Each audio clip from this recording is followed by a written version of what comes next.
Bismillah ar-Rahman ar-Rahim. In the name of God, the most compassionate, the most merciful. Assalamu alaikum jami'an wa rahmatullahi wa barakatuh. Welcome everyone to the first webinar of Vistas to the East, organized by the Islamic College, London.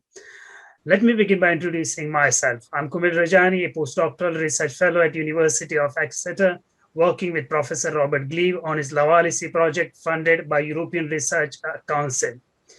Before I introduce the esteemed panelists of the webinar and format of today's session, I take this opportunity to thank first and foremost Hujjatul Islam wal Muslimin Aghay Muhammadiyan for this excellent initiative. Thanks are also due to Hujjatul Islam wal Muslimin Dr. Isa Jahangir and his team at Islamic College for facilitating this program. I also express my gratitude and thanks to my colleagues, Dr. Kandahari, Mustafa Muwahidifar, and last but not least, my dear friend Hujjatul Islam al-Muslimin, Sayyid Ali Raza al-Madadi al-Musawi, for working behind the scene to make this program happen. To all of them, Khasena Bashid wa Das Marizad. This webinar will be conducted in dual language. Therefore, I will not only chair this session, but also translate and summarize the discussion in English and Persian when if required. I'm fully aware of the risk of losing the attention of those attendees who are competent in both Persian and English, but you will have to put up with me as there are participants in this webinar, I've been told, who are competent in other languages, but not necessarily in Persian. To give you concession and also to hide my incompetency in translation, I will be summarizing the ideas and major arguments of both the sides, as opposed to translating their content word by word. We have three distinguished panelists who do not require any introduction, but following the tradition of academic workshops, seminars, and conferences, I take this opportunity to introduce, first of all, Ayatollah Sayyid Ahmad al-Madadi al-Musawi, a leading scholar teaching advanced level of fiqh and usul, that's a kharij, in the Shi'i seminary of Qom over the past 3 decades. Having received his seminary training both in Mashhad and Najaf, he is among the most distinguished authorities in the field of rijal. His views have generated a variety of novel investigations in the disciplines of Hadith and Islamic law. Our two esteemed discussants are leading scholars in academia, Professor Robert Gleave and Professor Andrew Newman. Professor Robert Gleave is the director of International Institute for Cultural Inquiry at University of Exeter. He is also Professor of Arabic Studies at the Institute of Arab and Islamic Studies at Exeter. His monograph entitled Scripture is Islam, The History and Doctrines of Akhbari Shi'i School received the 16th Islamic Republic of Iran's World Prize for the Book of the Year. Professor Andrew Newman is Personal Chair of Islamic Studies and Persian at University of Edinburgh. His monograph entitled The Formative Period of Dweller Shi'ism, Hadith as Discourse Between Qum and Baghdad, gained so much attraction in the Hausa that it was translated twice. He is the founder and moderator of Shi'i News and Resources, which keeps us updated on the Shi'i world almost on a daily basis. Before I introduce the topic of today's webinar, I would like to invite Hujjatul Islam wal Muslimin Dr. Isa Jahangir from the Islamic College for the welcome note. Over to you, Dr. Isa Jahangir. Thank you very much, Dr. Kamel. Bismillah ar-Rahman ar-Rahim. Assalamu alaikum to everyone. And I hope you hear me all. Yeah, we have you. Yeah, so on behalf of all my colleagues at the Islamic College, I would like to give you a very big and warm welcome to all of the participants from all around the world. Alhamdulillah, at the moment we're having 200 participants who are participated in this great initiative. Also, I would like to express my gratitude to the presenter of the event, Ayatollah Madadi, and also to the two esteemed scholars from Western academia who will be serving as the discussants in this event. For those who do not know the Islamic College of London or have less familiarity with it, I would like to basically very, very briefly talk about the college The college, the Islamic College in London, was established in 1998, 1997. And basically, one of the main purposes behind the establishment of the college was to promote a very unique vision about the study of Islam, and that was bringing a kind of insider view on top of the outsider view of Islam. As you know, a majority of the institutes in the Western academia who study religion in general, and Islam in particular, they offer much kind of outsider perspective and approach to the study of religion Islam. At the Islamic College, we try to keep that outsider approach, but to include the insider approach, and to create a platform where basically these two methodologies or approaches can have a dialogue together. And probably the most important thing that we have had in the college to promote this unique mixture of having both insider and outsider approach was to have some programs at the undergraduate level. We have 2-3 BAs, BA House Studies and BA Islamic Studies, and a 1-year foundation year in the Quranic Arabic. Also, we do have 2 MAs in the graduate level, MA Islamic Studies and MA Islamic Law. And also, we run a annual conference, which is called the Shi'i Studies Conference. This year, we have had the 6th annual Shi'i Studies Conference that we do have every year in April or May. Also, it's good to know that the Islamic College has got 3 publications, and altogether around 100 books have been published by the college, again to promote the same, basically the same image of diversity and fusion of insider and outsider approach to Islam. In the same line of showing both perspectives, this new series of lectures and discussion-based lectures basically have been proposed. The name of these lectures basically is Vistas to the East. And we've got 2 main aims and objectives, one of which is basically to create a good platform where scholars, eminent scholars from the Hawza of Qom and Najaf and other Muslim countries can contribute, can discuss some of the latest researches and findings that they have had on one side, and the other side bring the Western academics who have studied Islam and Shi'i Islam in particular, and to have that dialogue and that's basically that academic challenge. It's good to see how these 2 contribute together, and it's good to see that how these 2 can learn from each other. And also on the other side, it was one of the basically goals to basically open a window from the Islamic College to the East and to the East-oriented Islamic studies and Shia studies and Hausa studies, and to get knowledge from the original sources and from the primary sources. That's why we've invited Ayatollah Sayyid Ahmad Madadi, who is one of the prominent scholars in the study of Islam in general and in the rijali studies in particular. And he will be presenting a discussion on rijal, inshallah. And also we have invited Professor Robert Gleave from the University of Exeter and Professor Andrew Newman, who will be joining us shortly from the University of Edinburgh. And I'm very, very honored and grateful that basically they have accepted kindly our invitation in the college. As mentioned by Dr. Komail, there has been many people behind this, and many names were mentioned. I would like to mention some of the colleagues which here from the college, Agha Muhammadian, and also Brother Tawheed, Brother Tehrani, and Dr. Komail himself, and together with Dr. Muwahidi and Dr. Kandahari, and also the son of Ayatollah Madadi himself, did a lot basically to contribute towards the success of this one. I am, like most of you, I'm eager to see what will happen, and we will be all ears, and would listen to the words of Ayatollah Madadi.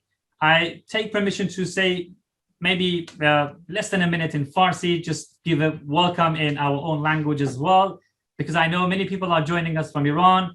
آقای مددی خیلی تشکر میکنم از حضور حضرت عالی در این برنامه بنده تشکر کردم به انگلیسی از حضرت عالی و از همه افرادی که برای برگزاری این برنامه تلاش کردند و امیدواریم که این برنامه یک پلتفرم خوبی باشه، جایگاه خوبی باشه که به هر حال متخصصان علوم دینی و علوم حوزوی از حوزه‌های علمی شیعی از ایران و از دیگر کشورها بتونن در یک محفل آکادمیک به گفتگو بنشینن با اسلام شناسان و شیعه شناسان محافل غربی. امیدواریم که بسیار مفید باشه. بنده هم سراپا گوش خواهم بود. مثل همه حضار الحمدلله حدود 250 نفر آماده شنیدن این صحبت هستند. بنده میکروفون رو به آقای دکتر کومی راجع می‌سپارم. Thank you very much again. و السلام علیکم و رحمت الله.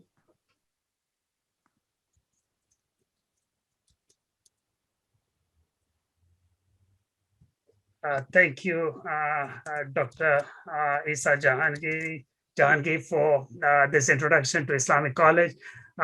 So let me introduce the topic of today's discussion. And I will do this by reading a passage from my forthcoming article, and sorry for the self-promotion. It's about biobibliographical analysis. We'll be discussing today about taḥlīl-i fihristī, and we will be learning from Ayatollah Madadi as well as from Professors Robert Gleave and Professor Andrew Newman. So in my article, I describe biobibliographical analysis, taḥlīl-i fihristī, as follows. Another approach that attempts to trace the origins of the early Shi'i Hadith sources through the existing pool of literature is lately coming to be known as biobibliographical analysis, taḥlīl-i fihristī. This method postulates that Shi'i Hadith, since its very early stage, has been transmitted through the medium of writing. The early writings were then fully incorporated in the later larger collections. The process of authentication of Shi'i Hadith therefore requires a biobibliographical analysis of the isnads that identifies the sources from which a set of reports have been transmitted, rather than the conventional approach of biographical, which is rijal assessment, which evaluates the trustworthiness of individual transmitters.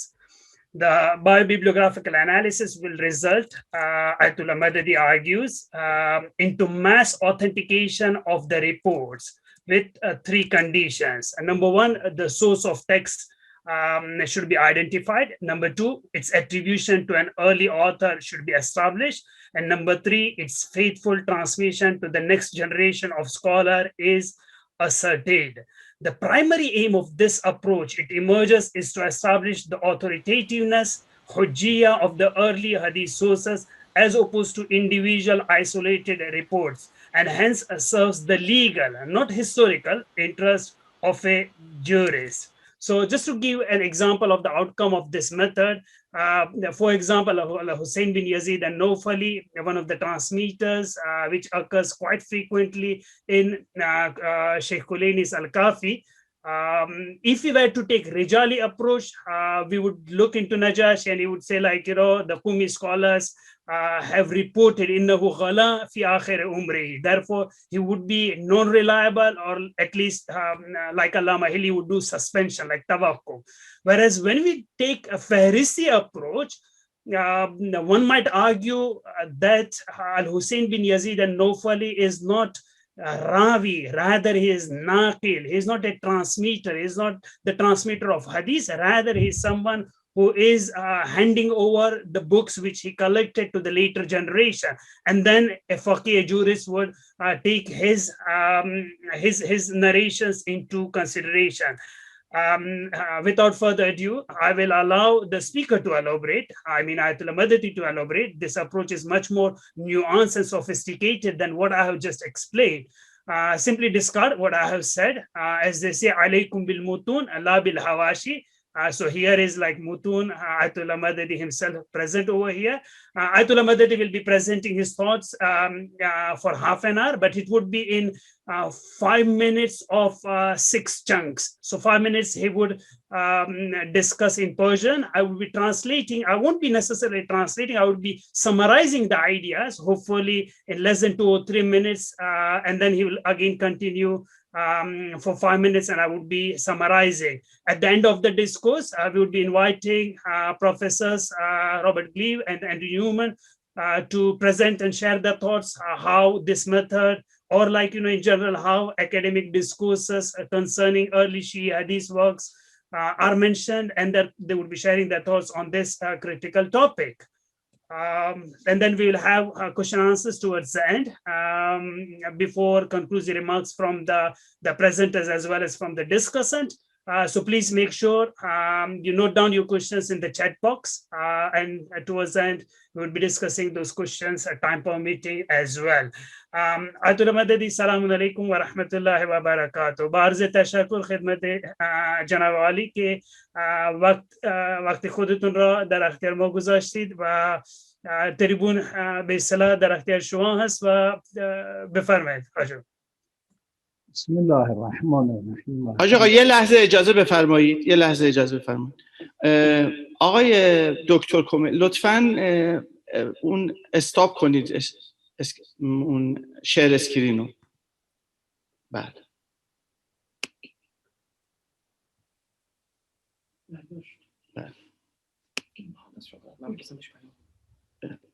بفرمایید حاج آقا، بفرمایید. بسم الله الرحمن الرحیم و الحمد لله و صلی الله علی رسوله و آله الطاهرین. با تشکر فراوان از عزیزان که محبت فرمودید این مطالب مطرح بشه، و مخصوصا با تشکر از آقایان گلیو و نیومن که محبت فرمودن تشریف بردن و از زحمتی که برای شما شد و تشکر فراوان. مسئله که مطرح منابود بشه که مسئله فهرستی در رجالی باشه و مسئله بسیار سنگینی است برای دنیای اسلام کلا، برای تشیع بسیار. و در این فرصت کمی که در اختیار من گذاشته شده قطعا این مطلب انجام داده نمیشه. سعی من اینه که خیلی فشرده، خیلی رؤوس مطالب رو به صورت مختصر عرض کنم. انشاءالله تعالی اگر فرصتی شد برای توضیحش باید جداگانه صحبت‌هایی بشه. عرض کنم قبل از اینکه ورود این بحث بشم، برای اینکه یک اصطلاحاتی تا یه حدی روشن بشه، من یه توضیحاتی رو عرض کنم.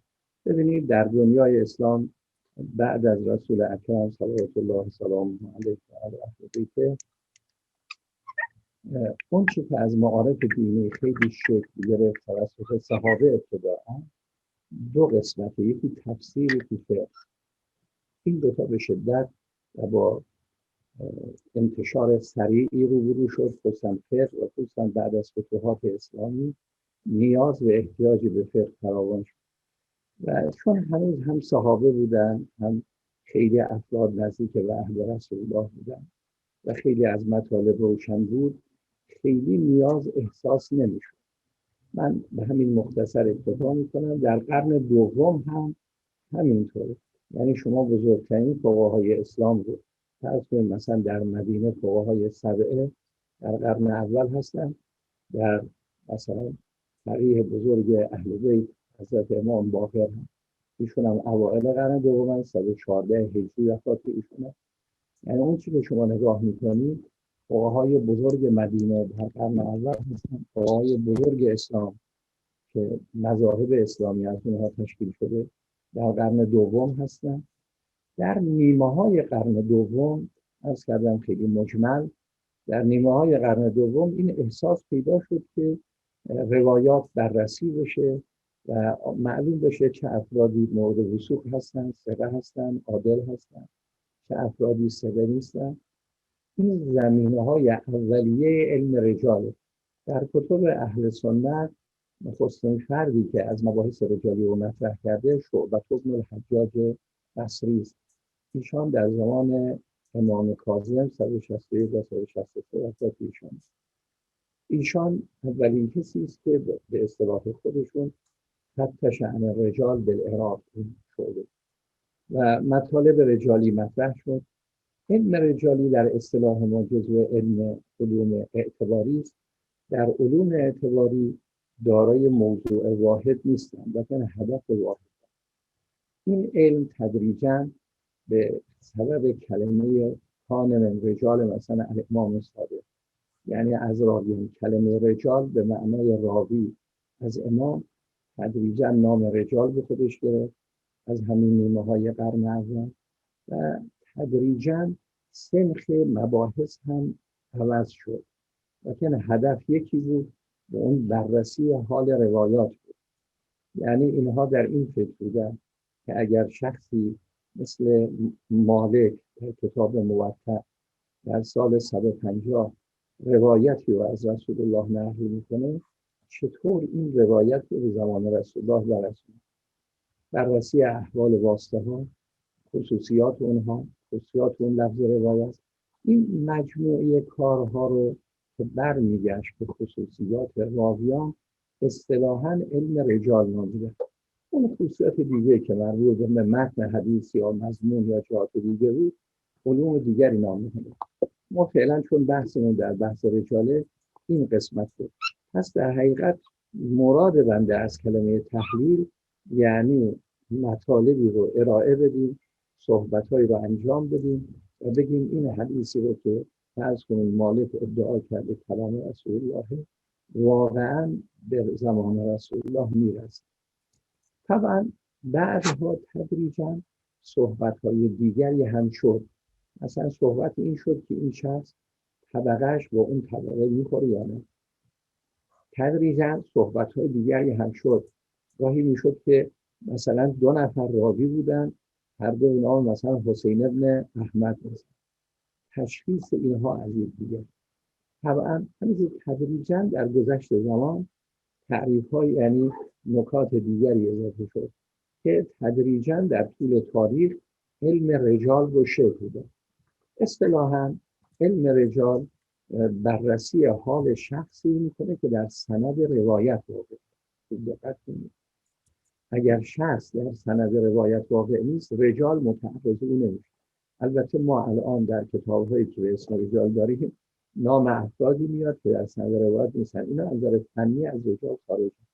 لیکن به هر حال من این به اصطلاح اون نقطه اصلی رو عرض می‌کنم. تدریجاً این شروع شد، این مسئله شروع شد و بحث این که این شخص مثلا ثقه هست، ثقه نیست، عادل هست، عادل نیست، ضابط هست، ضابط نیست، و بعد این که آیا اون شخص مثلا از اون شخص دیگه نقل میکنیم، اسم اون، نام اون در صورت اشتباه چه کار بکنیم. تدریجاً در اثر گذشت زمان حتی تعارض جرح و تعدیل هم پیدا شد. مثلا یک شخص واحد رو یکی میگفت خوبه، یک میگفت بده، این رو باید چهار کرد. ببینید این مجموعه کار رو بنده اسمش رو تحلیل گذاشتم و چون مربوط به راویه تحلیل رجالی. به اصطلاح دیگر این بود که اگر در شرح حال شخص و به اصطلاح بیوگرافی به اصطلاح ما بود این رو اصطلاحاً تراجم می‌گفتن. اگر شخص به عنوان راوی بود و اون رو بررسی می‌کردن رجال می‌گفتن. اگر مثلا سیره های عملی و خصوصیات اخلاقی رو بررسی می‌کردن این رو اصطلاحاً سیره می‌گفتن. اگر راجع به نسب و خاندان او و نسب‌هایی که هستن این رو علم انساب می‌گفتن. اگر دقت بفرمایید این علوم خیلی به هم نزدیکن و لکن یک ضوابطی و اهدافی رو معین کردن که این علوم از هم خارج. این من خیلی موجز و مختصر. طبعاً با گذشت زمان بحث‌های اصولی هم شکل گرفت. در بحث‌های اصولی بحث‌های کلی مطرح شد. مثلا گفتم خبری رو که ثقه نقل بکنه حجت، خبری رو که عادل نقل بکنه حجت، خبری رو که 5 نفر نقل بکنن حجت. بحث‌ها هم یواش یواش مطرح شد. از جمع بین این دو بحث یعنی از جمع این دو طرح یکی علم و اصول پیدا شد که بحث‌های کلی رو انجام میداد و یکی علم رجال پیدا شد که جزئیات رو انجام میداد، تشخیصات و اصول. در قرن سوم به بعد اصطلاحاً قرن محدثین، در این قرن این دو تا بحث با هم دیگه شکل پیدا کردن. نتیجه نهایی این شد که اینها اخبار رو به چند قسم تقسیم کردن که فعلا محل بحث من نیست. عمده بحث این بود که خبر صحیح رو خبری دانستن که عدل و ضابط از مثل خودش تا آخر سند. البته در میان اهل سنت دو قید هم اضافه شد. یکی این که شاذ نباشه. شاذ یعنی فقط یک نفر نقل نکرده. خبر شاذ در اصطلاحشون خبری است که راوی او ثقه است، یعنی سند صحیحه لیکن یک نفر نقل کرده. در مقابل این مشهور. نکته فنی که من میخوام اینجا عرض بکنم، این شاذ بودن و مشهور بودن رو به لحاظ نقل نگاه کرده. ناقل یک نفره یا ناقل چند. و یه قید دیگه هم دارن که معلول یعنی بیمار، مریض، مشکل دار نباشه. وارد اون قسمت دوم نیست. اجازه بفرمایید من تا اینجا ترجمه کنم. یرویه عدل ضابط عن مثله الی آخر الاسناد من غیر شذوذ ولا علت. این اصطلاح فنی خودشونه که به هر حال برای اینکه ضبط اصطلاح بشه کامل کنید. دقت کنید اساسش اون دو قید اخیر باشه. اساسش این عدل کل خبر یرویه عدل ضابط. حاجر اجازه بفرمایید. علم رجال آمد گفت این عدل این ضابط. اما اینکه شاذ نباشه این وجدانی بود. خب نگاه میکنه خبر یه نفر نقل کرده شاذ، 5 نفر نقل هم مشکوک، این دیگه علم نمیخواد، این وجدانی بود. امر وجدانی و روشن بود. حاجر اجازه بفرمایید من ترجمه کنم. این اصطلاح تقریبا جا افتاد. حالا قطعا اولین کتابی که الان، یعنی مهمترین کتابی که ما الان با این اصطلاح داریم صحیح بخاری. حاجر اجازه بفرمایید من ترجمه بکنم. بله. The first the first introduction which Ayatollah Madadi just presented, allow me to just summarize the main arguments in English for the viewers and listeners who would appreciate to understand more in English as opposed to Persian language. He started by thanking Professor Gleave and Professor Newman for coming to the panel and engaging in and willing to engage in this conversation with him. He mentions that the discussions are sophisticated and would not be necessarily covered in its full method, won't be able to elaborate it in just like a time of 30 minutes.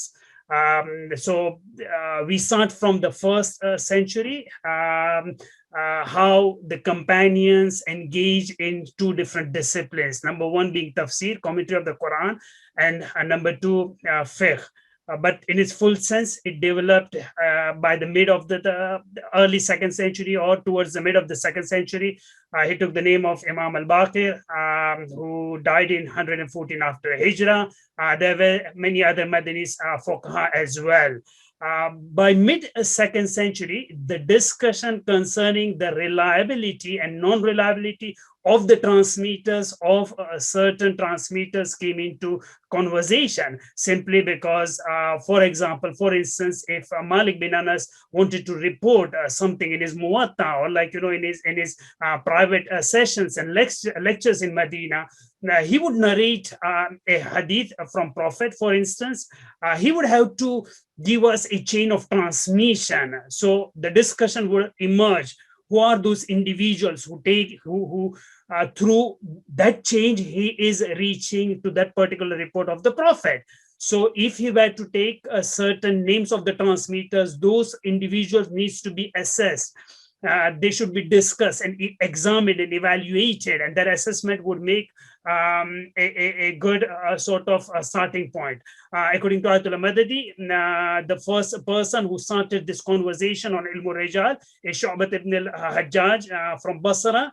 أول من فتش, so he's the first individual. However, we need to take into consideration the conversation concerning ilm al-rijal, and the discussion of ilm al-rijal is something to be very much in relation to assessing the characteristics of the individuals. And in this regard, we have other disciplines as well, which are sort of offshoot of ilm al-rijal. So, for example, like he mentioned 4 different genres which are slightly overlapping. So, tarajim, sira, nasab, if one engages in the discussion of the genealogy of certain transmitters, that would be ansab. Or if someone engages in writing biographies or autobiographies of the companions or the successor, that would be sira, and so on and so forth. So tarajim, or like, sira or ansab, or assessing rawi, they are slightly overlapping, but in a large schema, they would fall into the category of ilm al-rijal. So that's concerning the 2nd century. Later on, in 2nd century, there are 2 other disciplines which are again discussing hadith, which are ilm al-usul and ilm al-rijal. So ilm al-usul would discuss more about the hujjiyah of the khabar, whereas ilm al-rijal would be discussing juz'iyah, the particularities and the specific issues concerning the transmitters. And then he moved on to the 3rd century, when there is a discussion between like Sunnis and Shias concerning how you define al-khabar al-sahih, a sound, a reliable hadith. So when it comes to Shias, they would be discussing 2 conditions. One is adl, and the other one is being dabit, being accurate. Whereas in Sunni literature, when it comes to hadith in this 3rd century, you have the condition of khabar, or a report not being shaz, not being isolated, or not being deficient, not being those reports which contains illah, like it shouldn't be ma'lul, it shouldn't be deficient. So that's we came to the 2nd century. He was about to begin with the 3rd century. حاجی آقا بفرمایید، شما میفرمایید قرن 3 و چطور بحث فهرستی پدید میاد؟ عرض کنم چون براز کاملا مختصر گفته بشه، اهل سنت تحلیل رجالی رو در قرن 3 شروع کردن و تحلیل فهرستی، یعنی نگاه کردن به کتاب‌ها و بررسی نوشته‌ها، این در بین اهل سنت نشد چون نداشتن. چون در قرن 2 از صحابه نوشتار نبود. یک مختصری نوشتار بود که الان نمیتونم توضیح بدم، طولانیه. اینها خیلی کم بودن و لذا اینها به بررسی حال راوی پرداخت. این اجماع. در مقابل دقت بفرمایید، در همین زمانها، یعنی سال 150 که عرض کردم، قرن 2 و بعد قرن 3، در مقابل شیعه احتیاجی به علم رجال نداشت. چرا؟ چون امام معصوم موجود بود. در 150 امام صادق 148 وفات ایشانه. ببینید احمد ابن حنبل که دارای کتاب مسنده، کتاب بسیار بزرگی است در حدیث، این 241 وفاتشه، یعنی درست زمان امام هادی. بخاری که بزرگترین کتاب صحیح اهل سنت، یعنی قوی ترین و صحیح ترین کتاب به نظر اونهاست، 256، یعنی زمان امام عسکری. سر این که شیعه در این بخش رجال با دنیای اهل سنت همراه نشد، احتیاجی به این علم پیدا نکرد. اصلا شیعه بحث رو عقائدی مطرح کرد، نه بحث اصولی، نه بحث رجالی، و اون این بود که احکام وحی الهی با توسط امام معصوم تبیین بشه. طبعا من اینجا عرض بحث کلام نمی‌کنم بشه. لذا خوب دقت بفرمایید، در این زمان که درست اهل سنت مشغول تحقیق و تصحیح و پالایش و تنقیح روایات و بحث‌های رجالی هستند، شیعه در این راه با اونها وارد نشد. و عرض کردم توضیح بیشتر مطلب رو با جداگانه عرض کنم که فعلا جاش نیست. در مقابل من یک قاعده کلی، یک سیر کلی از به اصطلاح حدیث شیعه رو عرض بکنم. حدیث شیعه تقریبا از سال 80 هجری در زمان حضرت سجاد شروع شد، تقریبا با شدت و ضعفی که داره. بعد در زمان امام باقر خیلی قوی شد و اوج او در حقیقت در زمان امام صادق هم به لحاظ کثرت رفت و آمد مردم به مکه و مدینه و سؤال از ایشان و نوشتن و پیشرفتی که نوشتن کرد. اصولاً در تاریخ نوشتن در زمان بنی امیه که از سال 41 هجری به حسب ظاهر خلافت دستشون بود تا سال 132 یک مدرسه در دنیای اسلام افتتاح نشد. با آمدن بنی عباس سال 132 که زمان امام صادقه، علم ناگهانی در دنیای اسلام رشد عجیبی پیدا کرد. اون وقت این حدیث شیعه از 80 تا 150 محل اصلی تدوینش کوفه است، با فاصله خیلی زیاد بصره، مقداری مدینه. فعلا نمیخوام وارد این بحث بشم، دقت کنید. این ریشه معارف شیعه است. ریشه حدیث شیعه از سال 80 شروع میشه تا سال 150 تقریبا. در سال 145 بغداد تأسیس میشه و بغداد واقعا نه فقط پایتخت دنیای اسلام بود، پایتخت باید گفت دنیای اون زمان بود. شیعیان عده زیادی از بزرگان شیعه در بغداد میاد.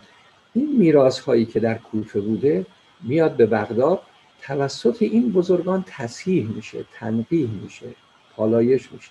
چهره های معروفی از اینها مانند ابن ابی عمر که فوق العاده شخصیت بزرگی است، مانند صفوان که کاملا البته صفوان رو اصطلاحاً جزو بغدادی‌ها حساب، و چهره‌های دیگه که الان تقریباً از سال 150 تقریباً میشه گفت تا 310 که زمان نائب سوم حسین بن روح نوبختی، تقریباً بغداد یکی از مراکز مهم حدیث شیعه به این معنا، حدیثی که در کوفه تولید شده بود، البته حدیث اساساً در مدینه از امام صادر شده، در کوفه تدوین شده، نوشته شده، مدون شده. این حدیث در بغداد روی اون کار میکنن و روی اون بررسی های انجام میدن و انصافاً اصطلاحاً ما مکتب اول بغداد اصطلاحاً تعبیر میکنیم خیلی تأثیر گذاره در حدیث شیعه.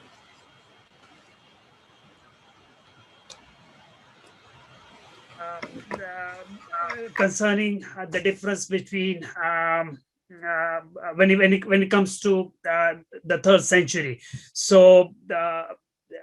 first of all, we need to understand and distinguish the difference of approach between Sunni world and the Shi'i world in the beginning of the 3rd century.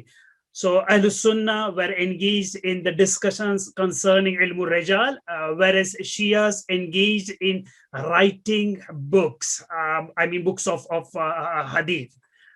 There were no written sources in the Sunni world in the beginning of the 3rd century, or perhaps if I misunderstood, in the earlier period as well, not in the beginning of the 3rd century, rather we say in the 2nd century, towards the end of the 2nd century. Why Shias were not in need of rijal in this period? Because their imams were present, as opposed to Ahl-Sunnah, they were in need of rijal because they didn't have books. Rather, it was oral transmission. When it comes to oral transmissions, you need to record the chain of transmission. When it comes to chain of transmission, you need to evaluate it and assess it. So they were in need of rijal, but Shias were not in need of rijal in this period, given that there was the period of their imams. For example, 148, the 6th imam dies in this year. So it's just towards the mid of the 2nd century.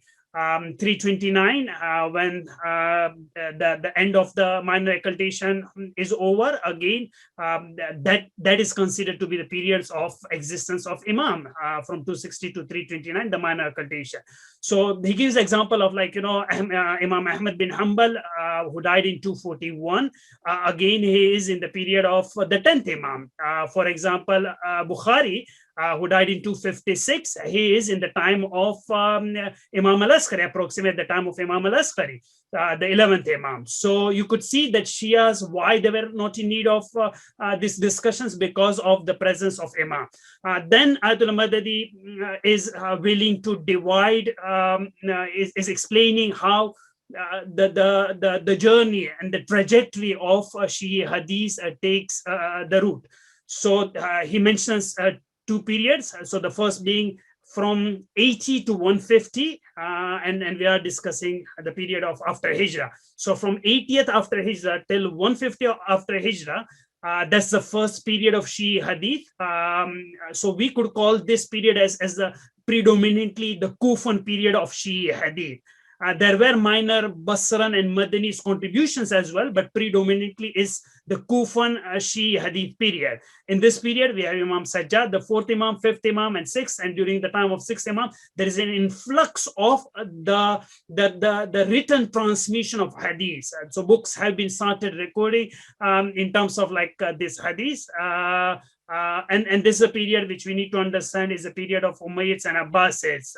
During the time of Umayyads, as Ayatollah points out, there were no such schools being established, but during the time of Abbasid, it had been well established. The second period of Shi'i Hadith is the period from 150 after Hijrah till 310 after Hijrah. This is a period which he calls it the first Baghdadi period. This period is we need to start with the second period, simply because of the fact that 145 after Hijrah is a period when Baghdad is becoming the capital, and not only the capital of Islamic world, rather it's a big claim of like, Baghdad being capital in the entire region. This is a period where you see the contribution of Ibn Abi Umair, the giant scholar like Safwan bin Yahya, and other scholars who were in Baghdad. What makes it different from the first period is like the first period is the emergence of Shi'i Hadith. The second period is the refinement, where you come and discuss and choose and select among the variety of hadiths which were available from the first period. And this period well continues till the time of minor occultation. So Hussein bin Rowan Nawbakhti is in this period, which is, as Ayatollah mentioned, 150 to 310. حاجی ما دو تا مراحل گفته، مکتب کوفه و مکتب اول بغداد. بفرمایید. در حدود سالهای 200 یعنی زمان حضرت رضا تقریبا و حضرت جواد، عده‌ای از کوفه به طرف قم میان و عده‌ای هم از قم به کوفه میان. میراث‌های کوفه و عراق به طور کلی منتقل به قم میشه. یعنی تدریجاً در قم یک مکتب حدیثی برای خودش شکل میده. خصیصه اصلی اینها این بود که کتاب‌ها رو از کوفه می آوردن، در قم بررسی می‌کردن و چون افراد مختلف با معلومات مختلف کتاب‌ها رو می آوردن، این کتاب‌ها، این نسخه‌ها به عنوان نسخه شناسی با هم مقابله می‌شد. در تدریجاً، یعنی در سال‌های مثلا 250 تا 300 و بعد از او، تدریجاً این فکر در قم پیدا شد که افراد کتاب‌ها و نسخه‌هایی رو که دارن به اصطلاح معرفی کنن و خبر بدن. این منشأ شد که در میان شیعه یک بحث جدیدی به نام فهرست مطرح بشه. یعنی افراد می آمدن می گفتن من این کتاب، فرض کنیم مثلا با مثال کتاب معروف کوفه، فرض کنیم کتاب حسن محبوب رو از اون آقا شنیدم، اون از اون آقا از حسن محبوب گرفته. اینها درج می شد این مطالب که افرادی که میان. ما مجموعه ای از افراد داریم، چه اصالتا اهل کوفه بودن مثل ابراهیم هاشم، چه اصالتا اهل قم بودن مثل فرض کنید احمد اشعری. اینها تدریجاً این میراث ها رو چه از کوفه، چه از بصره، چه از بغداد، چه از شهرهای دیگر عراق به قم می آوردن. با آوردن این میراث ها در قم، تدریجاً این قسمت کار هم شروع شد در قم. یکی حدیث بود، یکی بیان این نسخه های حدیث و اینکه این حدیث رو از کی گرفته، این کتاب رو از کی گرفته، یعنی بیان مصادر، بیان کتب، اینا رو هم ثبت می‌کردن. اصطلاحاً به اینها فهرست می‌گفتن. حالا این لفظ فارسی شاید ریشه دیگه داره، کار به اون جهت نداریم. اینها شد فهرست. ببینید اون وقت در کوفه، چون کتاب ها اساسا در کوفه بود، مؤلفین اونها در کوفه بودن، افراد به مکه می رفتن، با امام تماس داشتن، زمان مثلا حضرت جواد، حضرت رضا، موسی بن جعفر، لذا خیلی اهتمام رو این قسمت نبود روی نسخه شناسی. اما در قم چون این مصادر کمتر بود و وارد شده بود، اینها رو این مصادر کار فنی و علمی انجام میدادن. این نسخه ها رو شناسایی میکردن، نسخه ها رو مقابله میکردن و افراد بزرگ به حسب مقام علمیشون توضیح میدادن که من نسخه ای که از کتاب حسن محبوب دارم این نسخه است، نسخه ای که از کتاب ابن فضال دارم این نسخه است، نسخه ای که از کتاب حریز دارم این نسخه است. این مجموعه به اصطلاح به نام فهارس در قم جا باز پیدا کرد. در قرن سوم و چهارم این مجموعه یواش یواش در قم جای خودش رو باز کرد. البته در قرن سوم، اواخر سوم و چهارم، این مجموعه‌ای که الان عرض کردم، این در اواخر قرن سوم مقداری از بحث‌ها هم به ماوراء النهر، یعنی سمرقند و بخارا، کش و اینجاها که شیعه بودن و طبعا دور بود، یعنی بالای خراسان بود، در اونجا مجموعه بحث‌های رجالی شکل گرفت. لذا در این قرن سوم در مجموعش اینطور شد: در کوفه اصل تولید علم بود، اصل حدیث بود. در بغداد مقدار زیادی از اونها تنقیح و تصحیح شده بود به صورت کتب حدیثی. در کوفه هم تنقیح احادیث شده بود و هم تنقیح کتب شده بود، تصحیح این کتب شده بود. اسم این شد فهرست. ما اصطلاحاً در قم دو تا پیدا شد، یکی کتب حدیث و یکی کتب فهرست. کتب حدیث مثال بارزش کافی، کتاب حدیث فهرست مثال بارزش مساوی با کافی، فهرست ابن الولید. ابن الولید از بزرگان قومه، ایشون تقریبا معاصر کلینی است. کلینی متوفای 328 یا 29، ایشون حدود 14 سال بعد 343. مرحوم کلینی کتاب در حدیث نوشت. این کتاب سند داره، ما اصطلاحاً به این میگیم حدیث و اسناد. مرحوم ابن الولید فهرست نوشت، نام کتب اصحاب و طریق خودش رو به اونها، از چه راهی این کتاب‌ها رو نقل می‌کنه.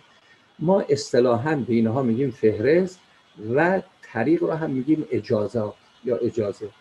لذا دو تا شکل گرفت. یکی روایات، یعنی بررسی حدیث از دو زاویه شد، یکی خود روایات و اسانیدی که داشت، یکی بیان خود مصدر اصلی، اون نسخه اصلی و اجازاتی که داشت.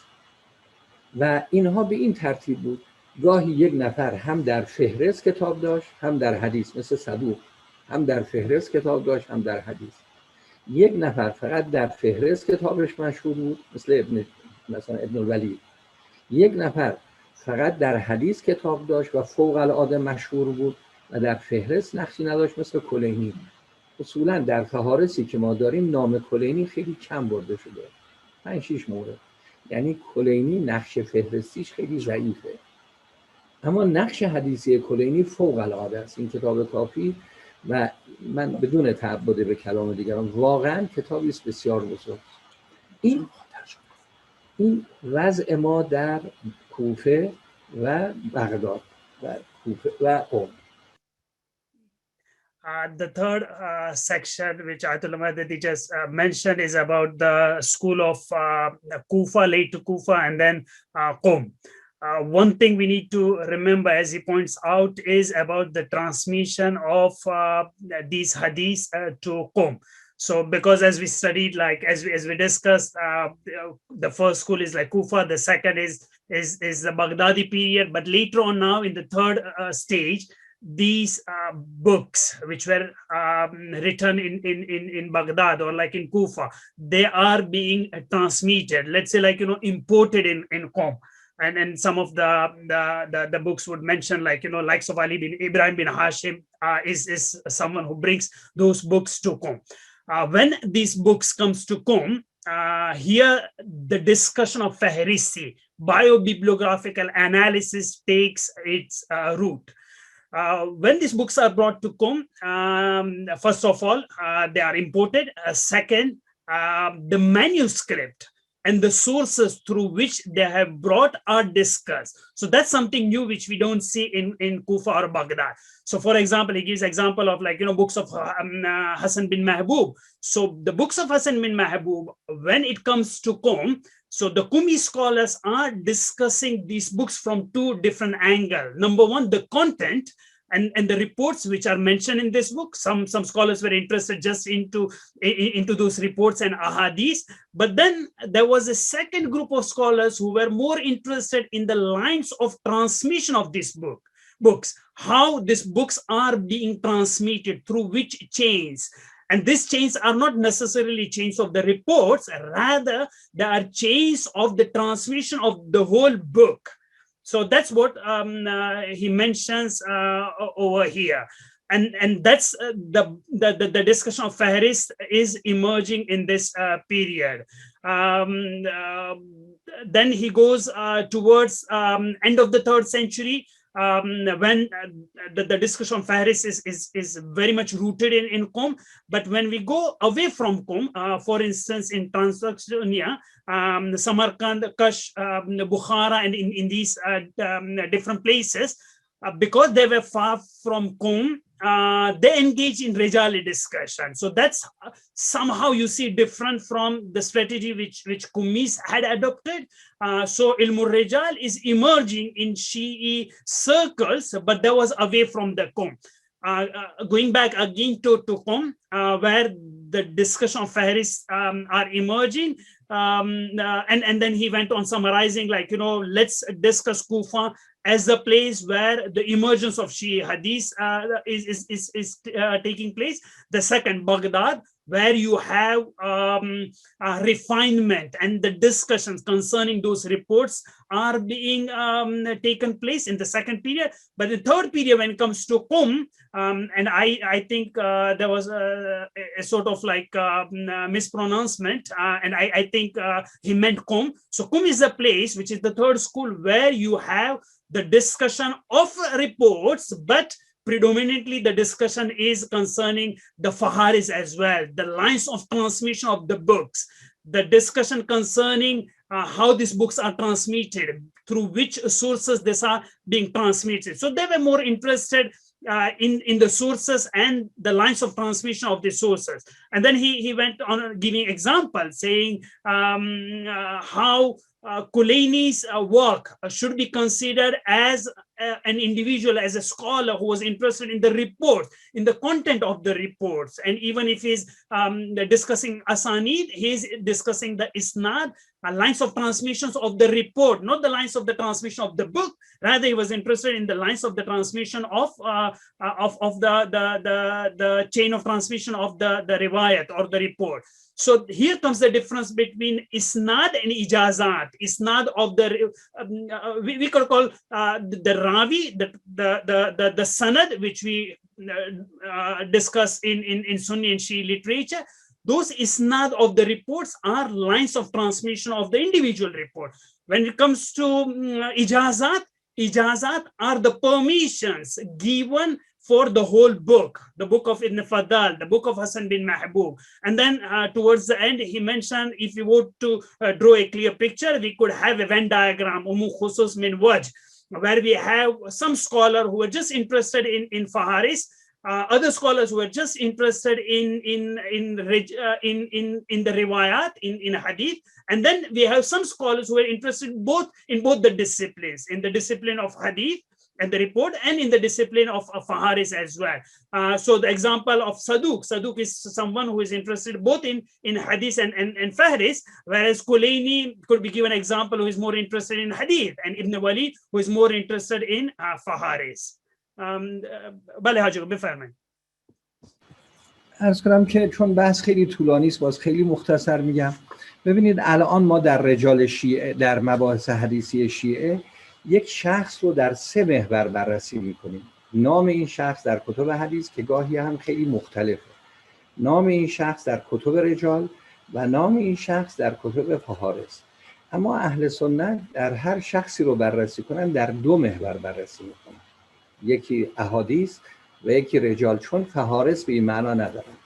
و فهرست در اصطلاح شیعه مجرد نام کتاب نیست، مجرد این نیست که اسم کتاب رو بیارن مثل فهرست ابن ندیم که اسماء کتب رو بود. اصطلاح شیعه حدیث یعنی فهرست به این اساس بود که راهی باشه برای وصول به این که این حدیث از امام صادر شده، این حدیث صحیحه و این حدیث طریق داره.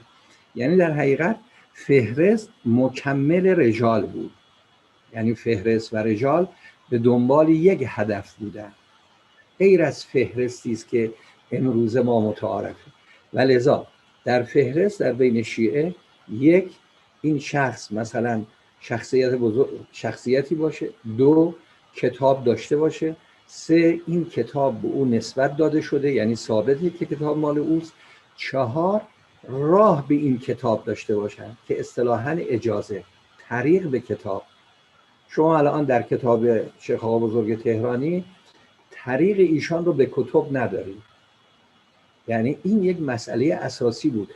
اون چه که ممیز این جهت بود که طریق داشته باشن به کتاب.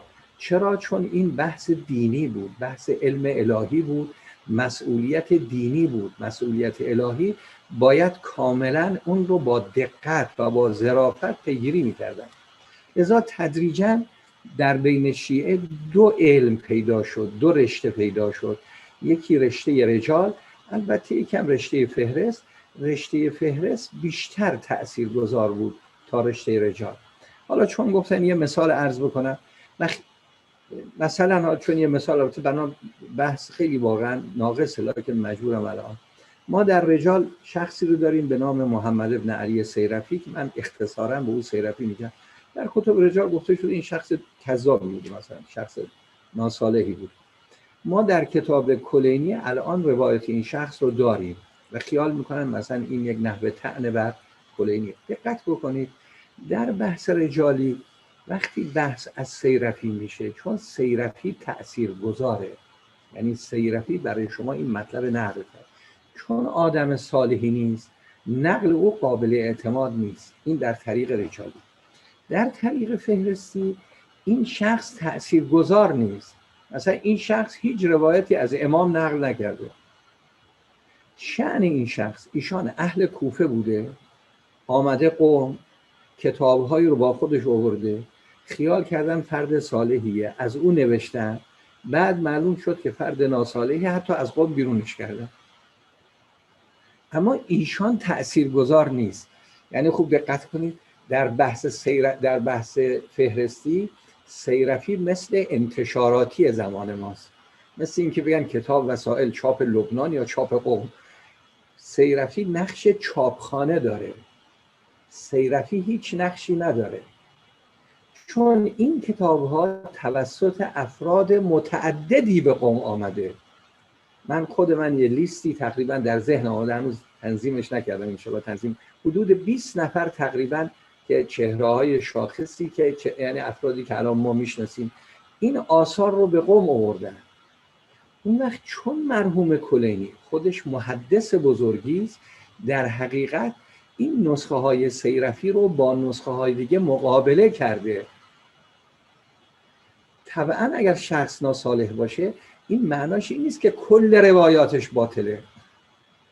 ایشان اون روایات باطل، اون روایاتی که اشکال فنی داشته، ایشون رو مشخص کرده، چون این مصدر در اختیارش بوده و تصحیح شده، بعد از تصحیح از اونها نقل کرده. ببینید با این که این شخص رو نوشتن از نظر رجالی ناصالحه، معذالک روایت او در مهمترین کتاب ما یعنی کافی موجوده.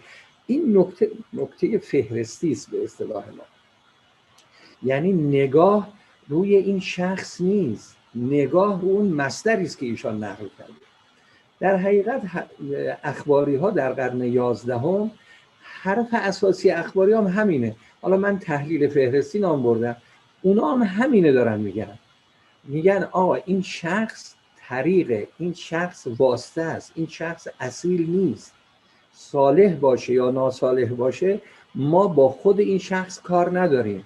ما الان کار ما با میراث علمی اوست. میراث علمی او کتابی است که از کوفه آورده.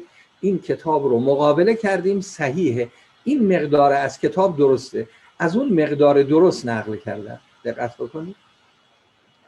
یعنی اون تفکری که در قم جاری بود این بود، هم بیاین مصادر رو تصحیح و تنقیح بکنن که شد فهرست، هم احادیث رو تنقیح و تصحیح بکنن که شد حدیث. این کار بزرگی بود که در قم انجام شد. بعدها این کار به بغداد منتقل شد در قرن پنجم توسط دو نفر، نجاشی و شیخ طوسی. و لذا ما همیشه میگیم کتاب نجاشی و شیخ طوسی در فهرست شاخه است. تنه اصلی این کتاب در قمه، ریشه اصلی او هم به یک معنایی در کوفه است که باید توضیح بدیم. که ظاهرا وقت نباشه. اگر وقت هست میتونم صحبت کنم و میترسم وقت ما ظاهرا تمام شده. خیلی ممنون آجا. We need to discuss the differences between rijal and fihrist by the examples which are discussed, which Ayatollah Madadi just alluded to.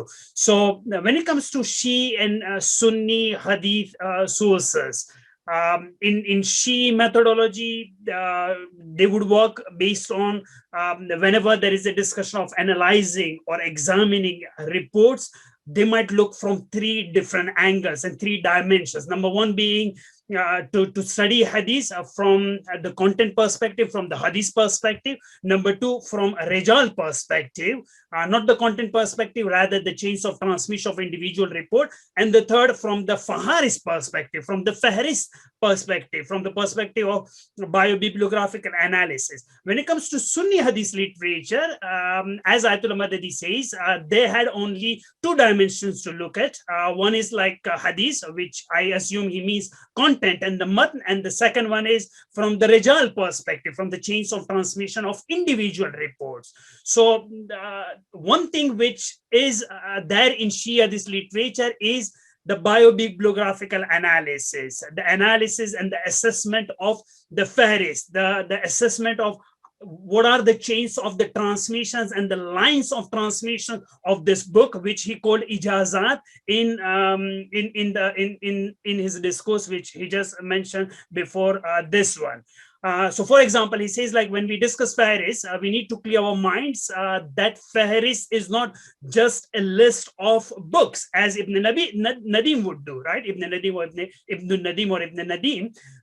For example, he later gives another example of Agha Buzurg al-Tahrani, al-Dhariya. Al-Dhariya is a list of a book. He does not give the lines of transmission, how these books have reached to him. He just lists the books. So Ibn Nadim or like Al-Dhariya, we are not discussing these sort of fihrist. The sort of fihrist which Ayatollah Madadi is discussing are more nuanced and more sophisticated. They are not just lists of books, rather they are lines of transmissions and ijazat, how these books have reached to later scholars. In that perspective, fihrist needs to be considered as an appendix to rijal, because fihrist has the similar purpose which rijal has. Their aims and objectives are pretty much similar, eventually to contribute to the evaluation of Shi'i hadith. He started giving example, which I was very much looking forward to. And the example is the example of Muhammad bin Ali as-Sayrafi. In Rijali book is known as Abu Sumayna Kadhab, the notorious person who is named as liar. So Ayatollah Madadi examines Muhammad bin Ali from two different angles. He says, if we were to evaluate from Rijali perspective, one could come and say straightforward, like, you know, he's mentioned as Kadhab, he's mentioned as liar, he's not authenticated. So simply we would throw away his ahadith. We would just keep away his ahadith and not consider his ahadith into juristic analysis or in the process of ijtihad. rijal. But that's a rijali way of looking at it. And the question would then come is like, Kulaini has mentioned Muhammad bin Ali as-Sayrafi in number of reports. A number of reports are mentioned by Abu Sumayna. How then you would reconcile one of the giants of Ilm al-Hadith, like Kulaini, how he would come and narrate from a notorious liar. So that's a rijal, and as you could see, there is a pitfall over there. But then he switches. He says, like, if we were to look at Muhammad bin Ali from the perspective of fihrist, from a biobibliographical analysis, the results would be pretty much different. He says, like, he would be considered from a fihristi point of view as someone who has just shared his sources. He has just transmitted one book from one place to other without being a transmitter of the report. He has never witnessed the presence of Imam. He is not quoting a report from the Imam. So he's not a Ravi per se, quote unquote. He's not Ravi. Rather, he is Naqil, one who sees, who should be seen as an individual who brings a book from one place to other place. So if we were to look and examine Muhammad bin Ali from this perspective, the results might be changed. I forgot to mention, like, he gives an interesting example, like in today's world, we would consider him to be a publisher. Like, books are published from Beirut, books are published from Qum and many other places. So in the same way, Muhammad bin Ali is not someone who has written the book. He is somebody else has written the book. He is just a publisher. He's bringing this book from one place to other place. So what is the mechanism of Kulaini working with Muhammad bin Ali as-Sayrafi's book? So Kulaini, as Ayatollah Madadi thinks, is that when this book came to Kulaini in Qom, he's examining this book, and in examination, Kulaini is comparing the book which he has received through the lines of transmission of Muhammad bin Ali as-Sayrafi with other sources as well, because the content which he is narrating, the book which he is transmitting, is not just one piece or one manuscript. There were multiple sources for Kulaini available at his disposal. So for example, and this is just, I'm giving example for the sake of clarification, let's say Kulaini had 5 manuscripts. So he has taken the manuscript of Muhammad bin Ali as-Sayrafi and then cross-examined and cross-verified with other sources as well. And then he was selective in his approach to take those reports from Muhammad bin Ali as-Sayrafi which matched with other manuscripts. And those which were not matching, Kulaini would not have included. In this respect, Ayatollah Madadi says that, pretty much Akhbaris in the 11th century, they were saying the same thing, that in a broader sense, that the things which have reached us are the intellectual legacies of the earlier generation. And the earlier generation, such as Kulaini, they have done their work thoroughly of, like, cross-examining with other manuscripts, so on and so forth. Towards the end, Ayatollah Madadi mentions that, the 4th school. So first Qom, the second, the Baghdad first, a third Qom, and the 4th one, the second period of Baghdad. He says the second period of Baghdad, we need to see Baghdadi school in this period as a branch, not as the root or fundamental school, because the fundamental school, or like, this line of argumentation comes from the Qumi and Fihristi approach. Baghdadi period, like Najashi and Tusi, they are just, advancing the discussions which already had been discussed in Qom, in the 3rd school. So I think with this example, things are pretty much clear when it comes to the differences between rijal and fihrist. حاجه اجازه میفرمایید با این مثال فکر کنم مطلب خیلی واضح و شفاف شد و ما تونستیم این 4 تا حوزه را توضیح بدیم. اگر شما اجازه بفرمایید و نکته یا فرمایشاتی نداشته باشید، ما بپرسیم از آقای گلیو و آقای نیومن. عرض کنم اگه اجازه کنید من 2-3 کلمه خیلی مختصر صحبت کنم. ببینید، کتب رجال مستقیما از روایات گرفتن، چه اهل سنت چه شیعه، یعنی روایات رو دیدن، افراد راوی رو اسمش در آوردن، شده علم رجال. اما فهارس از روایات نگرفتن، اصطلاحاً از اجازات یا فهارس. یعنی اگر یک روایتی درش بود این معناش نیست که ایشان صاحب کتابه. دو، کتب رجال قابل توسعه هستن. یعنی شما ممکن است یک کتاب رجالی 10,000 نفر اسم بره، بعد افراد دیگری پیدا بشه، نسخه‌های خطی پیدا بشه، روایات پیدا بشه، شما اضافه میکنید. اما کتب فهرست قابل اضافه، چون باید در کتب فهرست این نکته باشه: یک، اون کتاب مال اون شخص باشه. دو، طریق به او داشته باشن. شما اگر پیدا بکنید در یک کتاب تاریخی فلانی کتاب داشته، این کافی نیست برای فهارس. نکته اساسیش اینه. در فهرست های دیگه این کافیه، اما در فهرست مورد نظر ما نه. سه، اینکه این نکته رو هم اضافه کنم: کتب فهارس در شیعه بیشتر مربوط به قرن اول، دوم و سومه که تأثیرگذار در احکام در معارف دینی است، مخصوصا در فقه. اما مثلا فرض کنید کتاب‌هایی که بعدها نوشته شده با عنوان فهارس، اینها خیلی تأثیرگذار نبوده.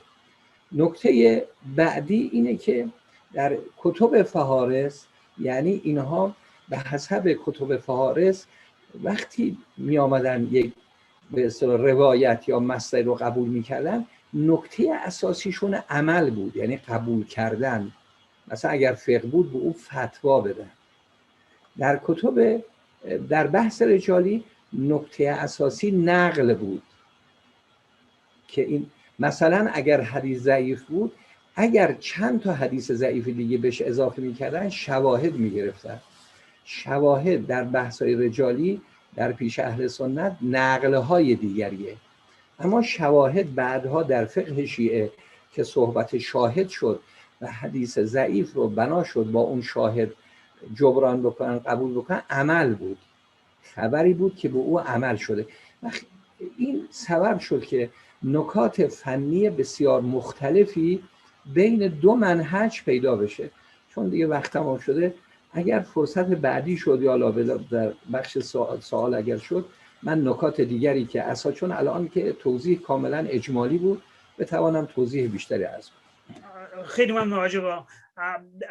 In this section, I mean, in conclusive remark of the first time allocation of Ayatollah Madadi, I think he provided an excellent summary for those who are like are very much competent in Farsi. They would have already understood it. So there are four conclusive remarks. I mean, four differences he mentions in Rijal and Farid.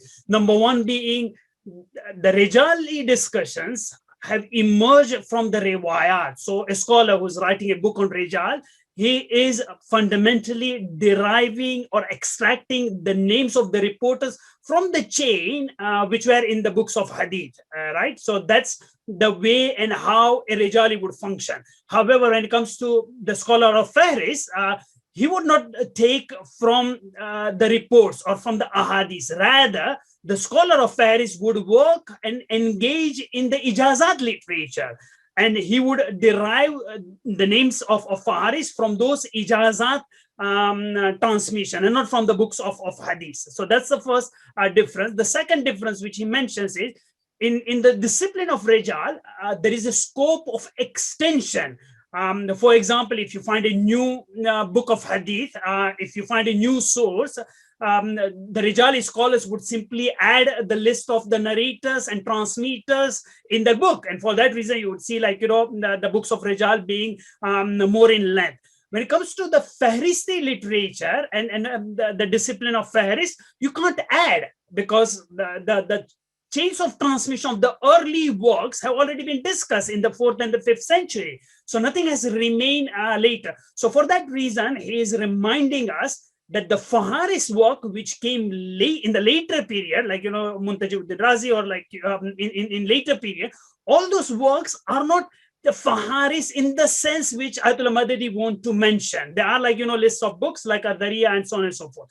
The third distinction which he mentions is the Fihristi literature are focused, Fihristi literature which are productive are in the 2nd, 3rd and the 4th century.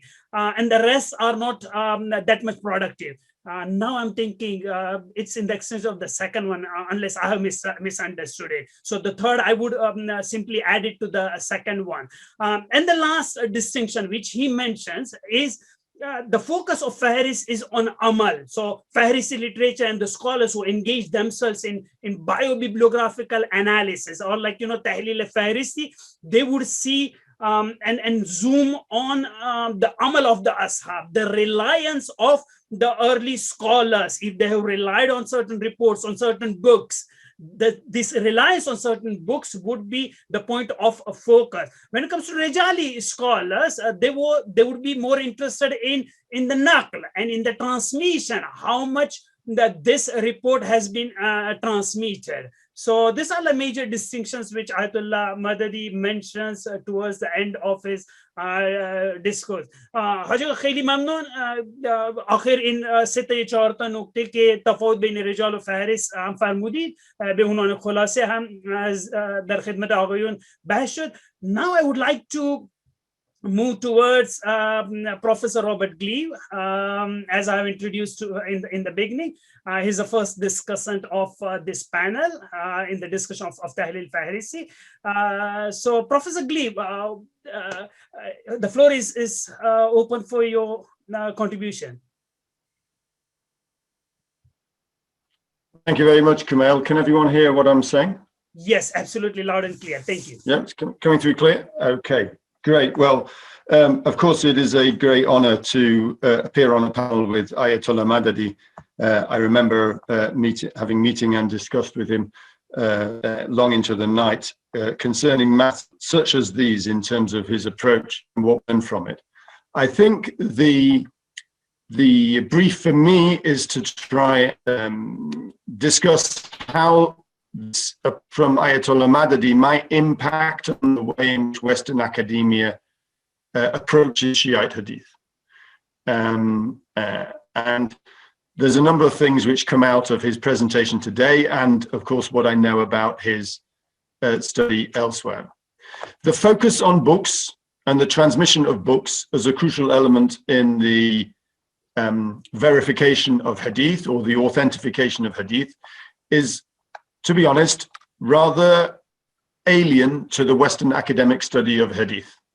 The reason this is primarily because most studies have focused on the Sunni Hadith literature, where the Rijali approach, as he characterizes it, has dominated the field. And the Rijali approach has not led to agreement amongst Western scholars as to when you can say that a Hadith can be traced back to the Prophet or the generations after the Prophet, or when it emerged later and when it was put into circulation later. So the Rijali approach in terms of the Sunni Hadith literature in the Western academic study has not produced any unanimity. There is no consensus that's emerged amongst Western scholars as to the dating, if you like, of Hadith through the application of isnad criticism. That is the discussion of whether or not an isnad can help you date a hadith at all, or whether an isnad is essentially a organic growth of Muslim intellectual thinking, the back projection, if you like, of contemporary thoughts in the 7th or 8th century into the Prophet's mouth. Is this the best way of looking at hadith? And Western academic study has, to date, focused very much on isnads and whether or not they can help us date a hadith. And the last 10 or 15 years of Western academic study of hadith has basically decided that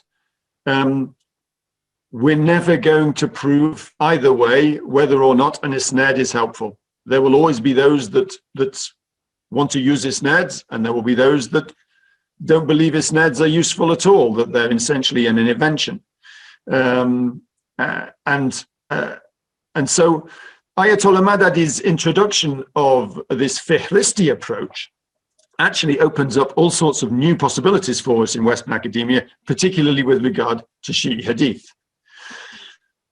But there are still some questions which would immediately appear to me to be crucial, and that is the mass authentication of hadith through the fihristi approach. Does this serve the historian, or does it serve the jurist? That is, does it actually make us any more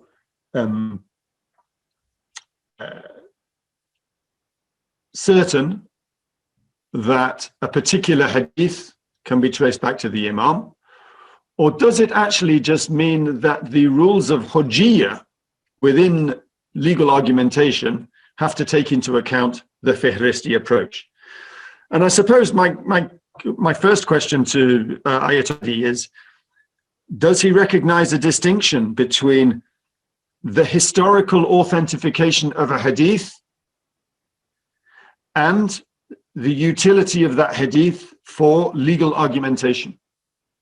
Because in some ways these are two ways of hadith and two ways of thinking about whether a hadith is useful. They're not exactly the same. So this would be my first question to him: is there a difference between historical authenticity and hujjiyah for him?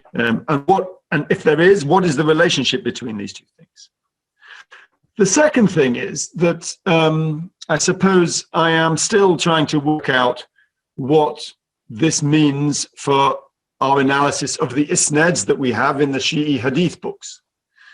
Now, I'm cheeky and take up a couple of times that if we are looking at a hadith which is transmitted via a book, and the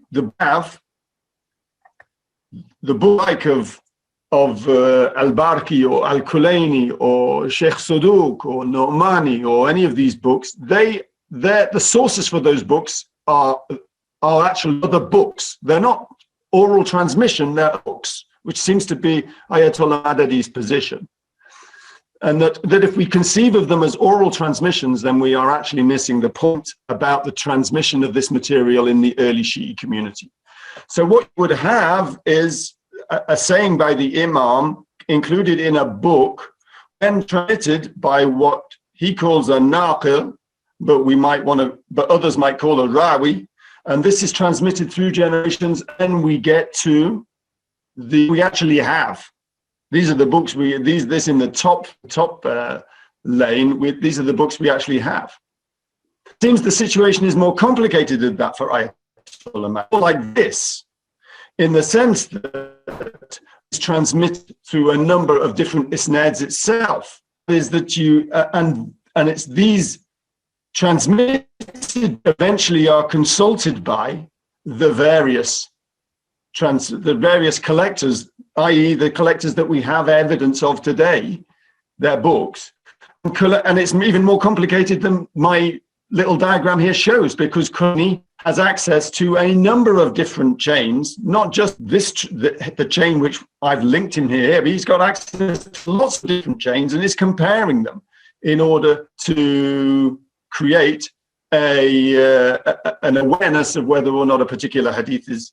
So I don't know if I've understood Ayatollah Madadi correctly, but this seems to be the implications of his theory, which would mean that if you do an isnad tree in the traditional way that Western scholars do an isnad tree like this, you will get something which doesn't look that different in the end from a riwaya isnad tree. I did this, some of you may know, I did this for an article on a statement in the Kitab Sulaym ibn Qais, and you get a tree something like this, which is much closer to this than to this, if you see what I mean. So my answer is, does this have Ayatollah Madadi's thinking have any implication, if you like, for the audience in terms of their historical accuracy when they were put into circulation, which imams are they associated with, and whether or not that is convincing? Or is it just a story of how the Shia community terms with the material that it had received in post period? And I think I'll stop there, Kamil. Thank you, Rob, for introduction and two questions. Ayatollah Madadi و باقی حضار گرامی فرمایشاتی که جناب پروفسور رابرت گلیو فرمودن من به زبان فارسی خلاصه وار ذکر بکنم و بعد بریم از فرمایشات آیت‌الله مددی راجع به این دو سوال بحث کنیم. حاجی ایشون اولا از شما تشکر کردن و گفتن که خیلی خوشحالن که با شما هستن و ایشون هنوز به یاد دارن اون جلساتی که با شما داشتن وقتی که تشریف آورده بودن و وقتی که تو بحث تحلیل فهرست ایشون آغاز کردن فرمودن که بیشتر ایشون علاقه‌مند هست که ببینند این بحث تحلیل فهرستی چطور در اکادمیای دانشگاه غربی بحث مطرح خواهد شد و نتایجش تو آینده ببینیم چی میشه. ایشون میفرمایند که اساساً بحث شیعه شناسی و علوم حدیثی یا فقهی یا هر مطلبی که باشد در دانشگاه غربی کمتر مطرح شده. الان دیگه تو چند سال اخیر به زحمت هایی که ایشون میکشند و باقی آقایون پروفسور نیومن و باقی اساتید بحث شیعه شناسی یواش یواش جا میگیرند، ولی باز هم خیلی کمتر است نسبت به مباحثی که اهل تو اکادمیا نسبت به اهل سنت یا دیگر مذاهب ذکر میشن. این نکته اول. نکته دوم ایشون میفرماید که راجع به این مباحث خصوصا تو بحث اسناد هیچ اجماعی وجود ندارد در بین دانشمندان غربی. بعضی هستند که میگن که بله اسناد را میشه به کار گرفت در مباحث اکادمیک و برخی دیگر هستن که میگن که نه، یعنی نمیشه روی اسناد تکیه کرد، حتی میشه گفت که این جعلی هستش و به پیامبر نسبت داده شده هست. لذا شما میفهمید که دو تا گروه وجود داره در اکادمیا نسبت به کارهای اسانید و اینها و میفرماید که تو این ظرف 10-15 سال اخیر کارهای وجود دارد، ولی باز هم این سوال میموند که راجع به این اسانیدی که ما تو بحث روایات یا فهرست داریم چطور اینا را تو مباحث علمی بیاییم مطرح کنیم و استفاده بهینه از اینا برده باشه. بعد از این مقدمهشون دو تا سوال خدمتتون دارن. سوال اول این هست که این بحث تحلیل فهرستی میشه از دو زاویه نگاه کرد، از حیث تاریخی و از حیث فقاهتی.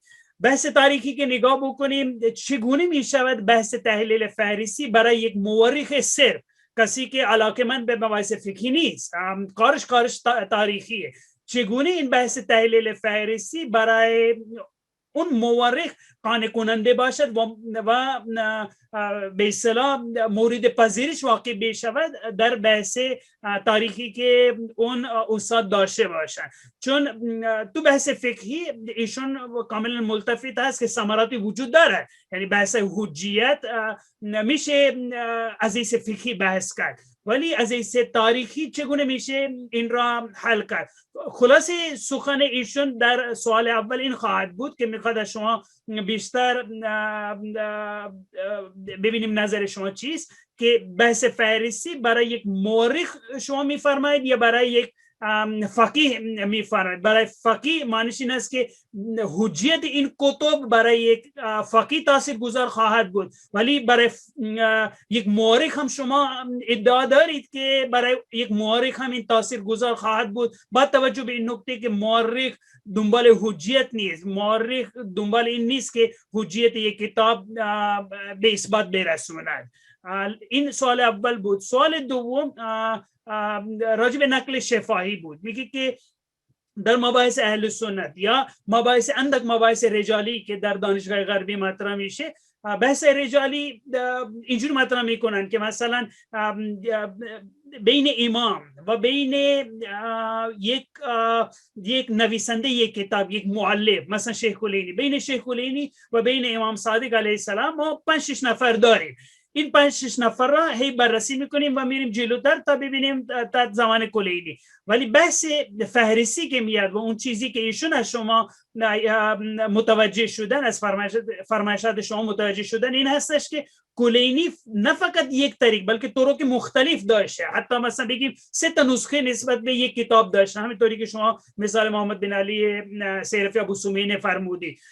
لذا این کار خیلی پیچیده میشه برای یک محقق که چگونه این طرق اجازات را بررسی بکنن و ببینند مثلا کلینی چه نسخه هایی داشتن. راجع به اینها شما چه نظریاتی دارید؟ بفرمایید حاج آقا. با تشکر از زحماتی که به حضرت علی داده شد و به خدای گلیو و محبت و لطف ایشان محبت کردن. عرض کنم که راجع به سوال اول که مباحث فهرستی رو برای مورخ مطرح کنیم یا فقیه، من فکر میکنم خود شما هم ایامی که قم بودین کرارن از من شنیده باشین، چون اخیراً زیاد من اینو که ما اصولاً در بررسی احادیث یک بخش واقع گرایی داریم که ایشون تعبیر رو معرف کردن، یک بخش حجت گرایی. ما اصولاً 2 بخش اساسی داریم، واقع گرایی و حجت گرایی. ایشون ظاهراً طبق اصطلاح خودشون مورخ و فقیه فرمودن، طبق اصطلاح بنده واقع گرایی و حجت گرایی. و این رو عرض کردیم اصولاً کرارا مرارا که این بحثی که در دنیای اسلام اصولاً مطرح بود، خب اینم شد دیگه. کسانی بودن که حدیث رو قبول نمی کردن، یک مقدار نظرشون رو همین مسئله واقع گرایی بود. یعنی نظرشون این بود که ما چطور به واقع برسیم، نه چطور به حجت برسیم. البته این مطلبی که ایشون فرمودن درسته. در حوزه های ما به طور متعارف بحث حجیته. یعنی اگر ما ابتداءً مباحث رجال یا فهرست مطرح میکنیم، اصولاً اساساً در حوزه های ما اون چه که مطرح است بحث حجت، یعنی حجتگرا.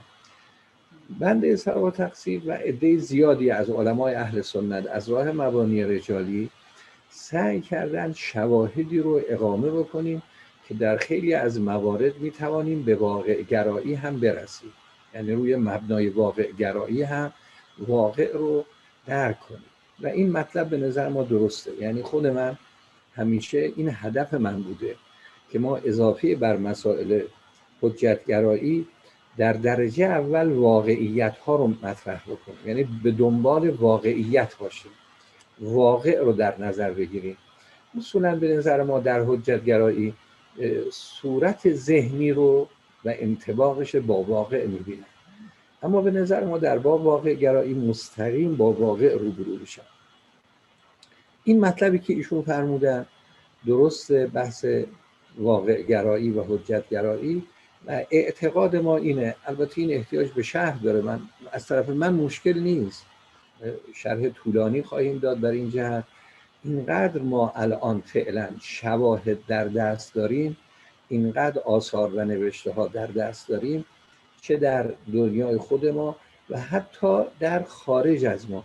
من کتاب یکی از زیدی ها در یمن در قرن 5 فکر می‌کنم، مثلا از کتاب نوادرالحکمه هست که از کتب معروف ماست، 8 تا حدیث رو نقل میکنه از یک بابی.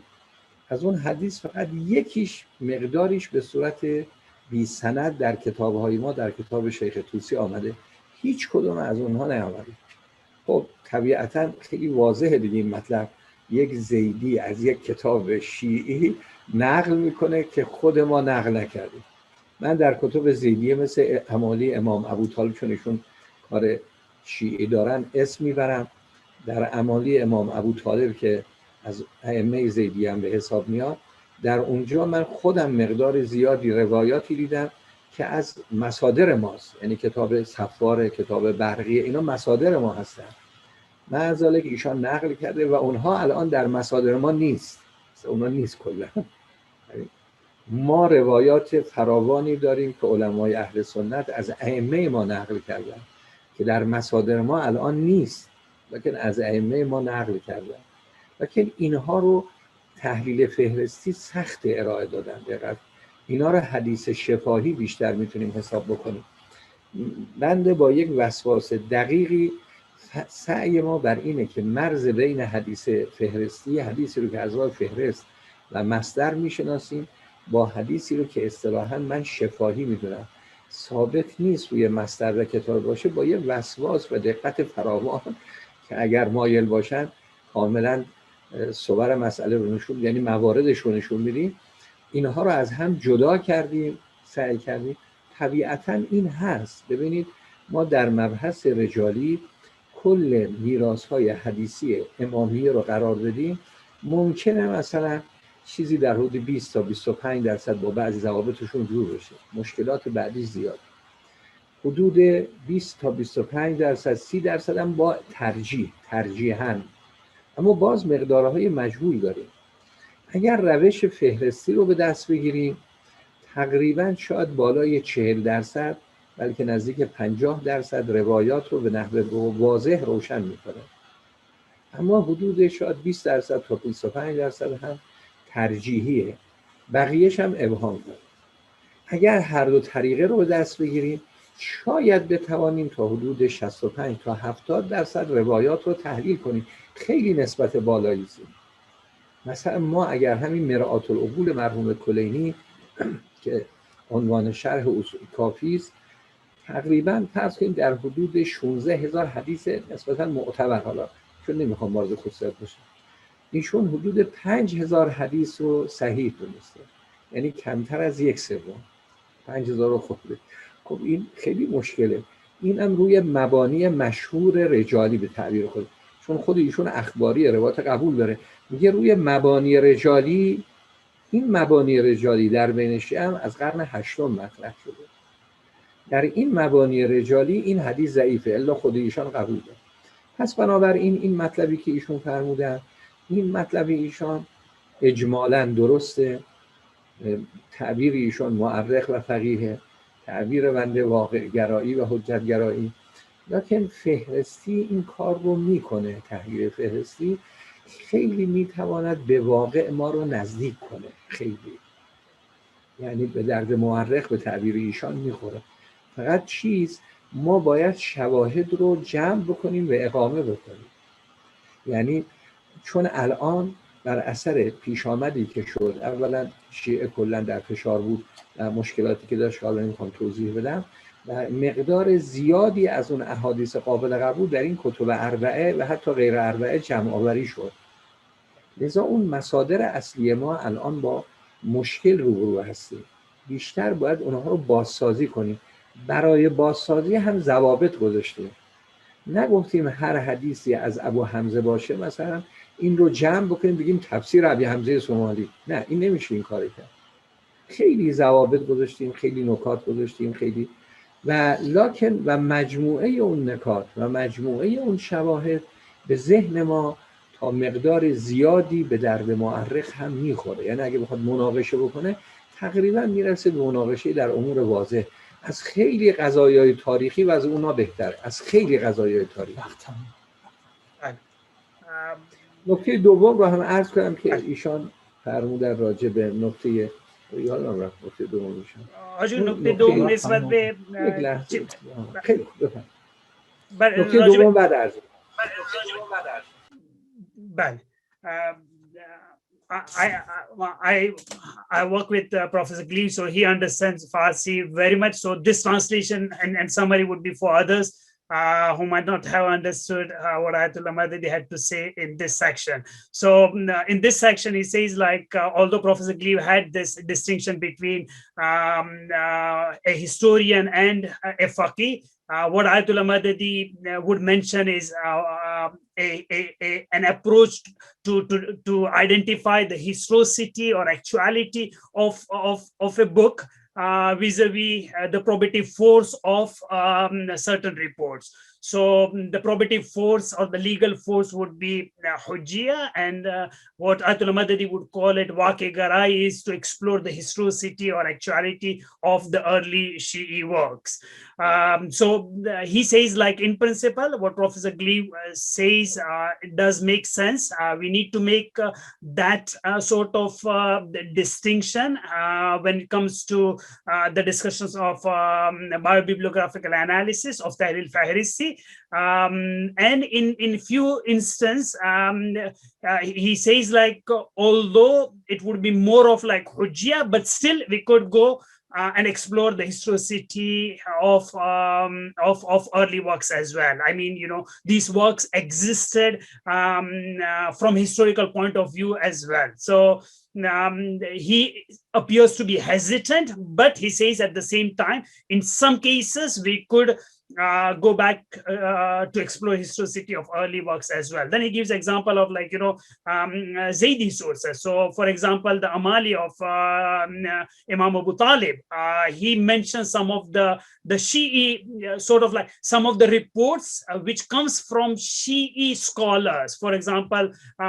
Safar. So that's quite fascinating. But at the same time, he says, like, it's very difficult to think from a fihristī angle. He assumes that it should be more of oral transmission, hadith shafahi. Then he summarizes, he says, like, you know, if we were to give some sort of statistical data, we may come and say 20 to 25% of Shi'i hadith from rijali perspective. We could say 20 to 25% of hadith we could salvage. Rest of them would be majhul. And you know, unknown. When it comes to the fihristī approach, we would be able to salvage 40 to 50% of hadith. He says 40, but we could extend till 50% as well. So here he is trying to allude to the thamarat and the benefits and the outcomes of fihristī approach. So there it was just 20 to 25%. Here it's 40 to 50%. However, he says if we were to mix both the approach, rijal and fihrist, we may get into some sort of 65. And he says, like, you know, eventually to 70% of salvaging these reports. He gives example, like, you know, Miratul Uqul of Allama Majlisi. He comes from sort of like, you know, an akhbari background, and in his Miratul Uqul, he just bombards and he discredits many of, like, the ahadith of al-Kafi. And he says, like, you know, almost like 5,000 ahadith from 60,000 ahadith of al-Kafi, only 5,000 ahadith are labeled as sahih and reliable. Less than 1/3. So how we were to reconcile between them? He says, like, you know, he takes a strictly rijali approach in Miratul Uqul, and for that reason he ended up this. But if we were to look from a fihristī approach, he might have come and labeled many of other ahadith as sahih as well. So he says that he has a strict criteria in terms of what to include and what not to include. For example, he gives, like, you know, of tafsir of Abu Hamza, Sabit bin Dinar, Abu Hamza Thumali. There are strict criteria, and we can't simply, you know, have one paint to brush the whole, one brush to paint the whole wall, and say, like, you know, we can give due credit to Abu Hamza's tafsir. He says, no, there are criteria which needs to be taken into consideration, strict criteria before passing the judgment in reference to the authenticity or otherwise of tafsir of Abu Hamza. So I think he in principle agrees with this distinction, but with a certain description which he just mentioned. حاجه سوال دوم ایشون هم بوده، اگر مختصر شما بفرمایید راجع به نقل شفاهی. صدای شما رو نداریم آجا. الان سوال دومم اجمالاً ما بحثی در کتاب‌های ما مفصل مطرح شده به نام خبر مع الواسطه. این اشکال ایشان، صحبت ایشان راجع به اونه. این توضیحات فراوانی داره. ببینید اگر مرحوم کلینی از کتاب سکونی نقل میکنه، طبق شواهد ما اینطور نیست که از مثلا کلینی به این صورت نقل میکنه، علی ابن ابراهیم از پدرش، از نوفلی، از سکونی. این در حقیقت اینطور نیست که کلینی یه حدیث از استادش شینده، اون از پدرش، اون نه، ایشان کتاب سکونی پیشش بوده. یعنی به عبارت دیگر در حقیقت من عرض کردم اون چی که در کتاب کافی اسناده، لکن در کتاب کافی و کتاب‌های دیگه در اون زمان یک مقدار اسناد با اجازه مخلوطه. یعنی این رو چون نشد دیگه توضیح از اون چی که من راجع به طریق فهرستی عرض کردم شاید 5% مطلب بود، وقت نبود، عذر میخوام. ببینید این در حقیقت این نیست که مثلا مرحوم کلینی از استادش، از پدرش، از اون شخص، از سکونی. این نه، این شواهد ما به حد کافی موجوده، با مراجعات به جاهای مختلف و کارهای مختلف کاملا واضحه که کتاب سکونی در قم در اختیار کلینی بوده و اون نسخه هم شناسایی شده. ما در کتاب کافی گاهی اوقات روایتی رو از سکونی رو از اون طریق نیست، اون رو توقف میکنیم، اساساً اون رو از کتاب سکونی، هر حدیثی که در کتاب کافی از سکونی آمد با هر طریق اون رو از کتاب نمیدانیم، اون رو ضوابط برش گذاشتیم، به اصطلاح ما روشمند شده. یعنی یک راهی، روشی رو برای اینکه بشناسیم این حدیث شفاهی است یا از کتابه. اون اشکالی که ایشون فرمودن این هم موارد مختلف داره، حسابهای خاص خودشو داره، بعضی وقتا وسط مصدره، بعضی وقتا آخر مصدره، اسم آخر مصدره. اینا یه توضیحات طولانی میخواد که چون وقت کمه دیگه عذر منو بخواید. این رو ما مفصل بحث کردیم، بررسی کردیم. فقط این نکته رو ایشون اضافه کنن، وقتی ما میگیم کتاب کلینی اسناده، نه همه‌اش اسناده، مثل کتاب کلینی حتی کتاب صدوق یک مقدارش اجازه است، یک مقدارش طریق است مصدر. اون مصادر شناسایی شدن، بررسی شدن، دقت‌های کافی رو اون مصادر شده. ممنون آقا. In this reference, in reference to Professor Gleave's second question, what Ayatollah Madadi has to say is that we need to evaluate the isnad from this perspective, taking into consideration that there are certain transmissions which have taken place through intermediary sources, which he calls khabar mal wasite. He gives the example of Sakuni. So how Kulaini would quote this isnad saying, like, from Ibrahim bin Hashim, Ali bin Ibrahim, from his father Ibrahim bin Hashim, from Hussein bin Yazid Nawfali, from Sakuni Ismail bin Abi Ziyad Sakuni. So this would be the chain, and Sakuni would quote from Imam Sadiq alayhi salam. So this would be the chain, but one should not assume that Kulaini has received this 500 odd hadith through this chain as he would have heard and audited from Ali bin Ibrahim, from his teacher, and then Ali has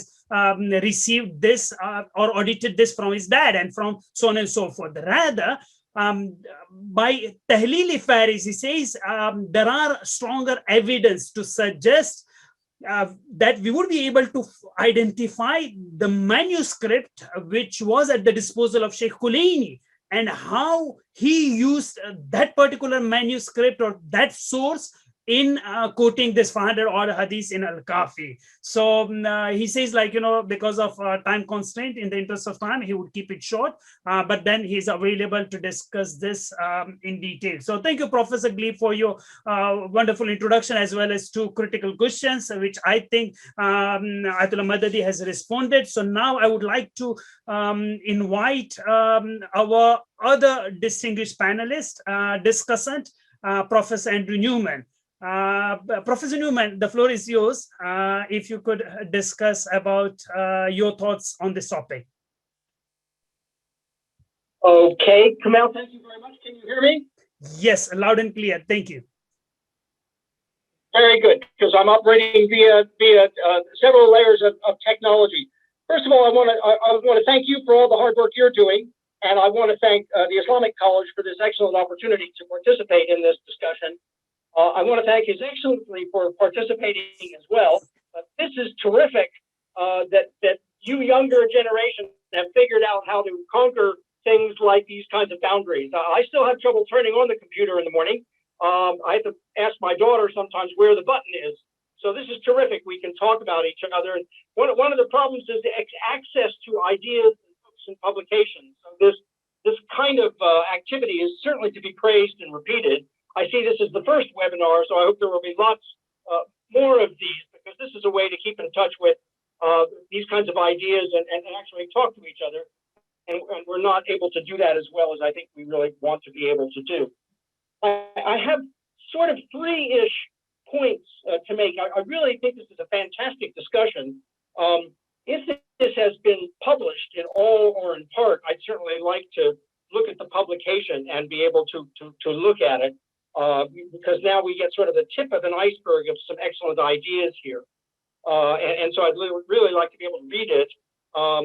Doesn't have to be in translation, Persian or Arabic is fine, but to consider it, more.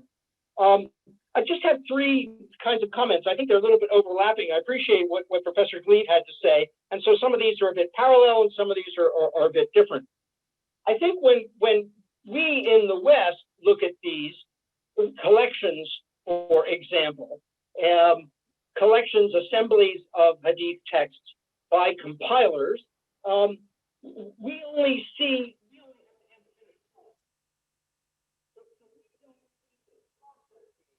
Professor Newman, we lost you. We couldn't hear you. these processes. Professor Newman? Yeah. No, we couldn't hear for last 40 seconds or so. If you repeat that point. I'd be happy to repeat it, okay? Thank you. And possibly a little slower because it's hard for you to do these things. So I'm looking at three-ish kinds of points, of paralleling some of the points that Professor Gleave brought up. My first point is that we in the West only see the final product, the actual collection or compilation or assembly of texts. But when we look at these, there's no way for us to see or verify the processes through which the compiler went to arrive at the collection. And that's an issue. All we see is the final thing, and we see it coming from a particular narrator. Okay, we don't necessarily see a reference to something. We see it coming from the narrator. And I think if you look at, for example, some of the texts in the Kafi, let alone the Satire or even the Hadith, this is what you get. And you can do the math, you can do the arithmetic and find out, for example, that in the Kafi, a small number of people narrated a very large number of traditions to, okay, and then so that's one thing. So, Professor Newman, we are very much struggling to hear you. I got your first point, although it was breaking, but I could note down your first excellent point. If I don't know if you could bring a microphone or phone nearer to, yeah, please. I'm speaking via Skype. I'm not speaking via Zoom because there were some technical issues. So again, I'll come as close as I can, but okay. Thank you. Yeah. Okay. Can you connect me?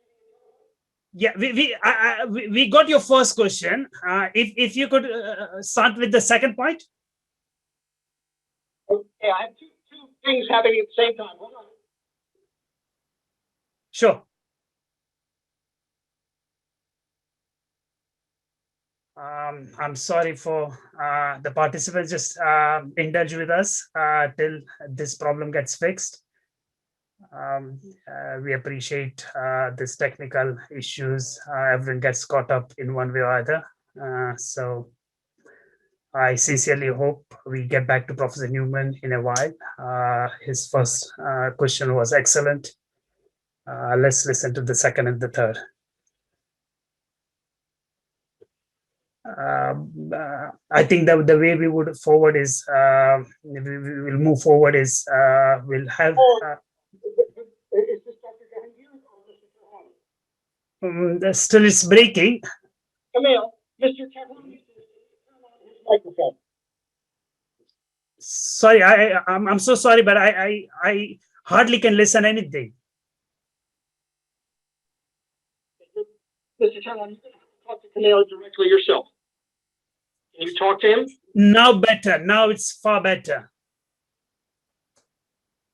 Camille, Yes. turn on Mr. Tehrani's microphone. Mr. Tehrani's microphone should be turned on. Admin team, please. Okay, is that better? Yeah, now I can hear you. Yeah. Yeah. Please, Professor Newman.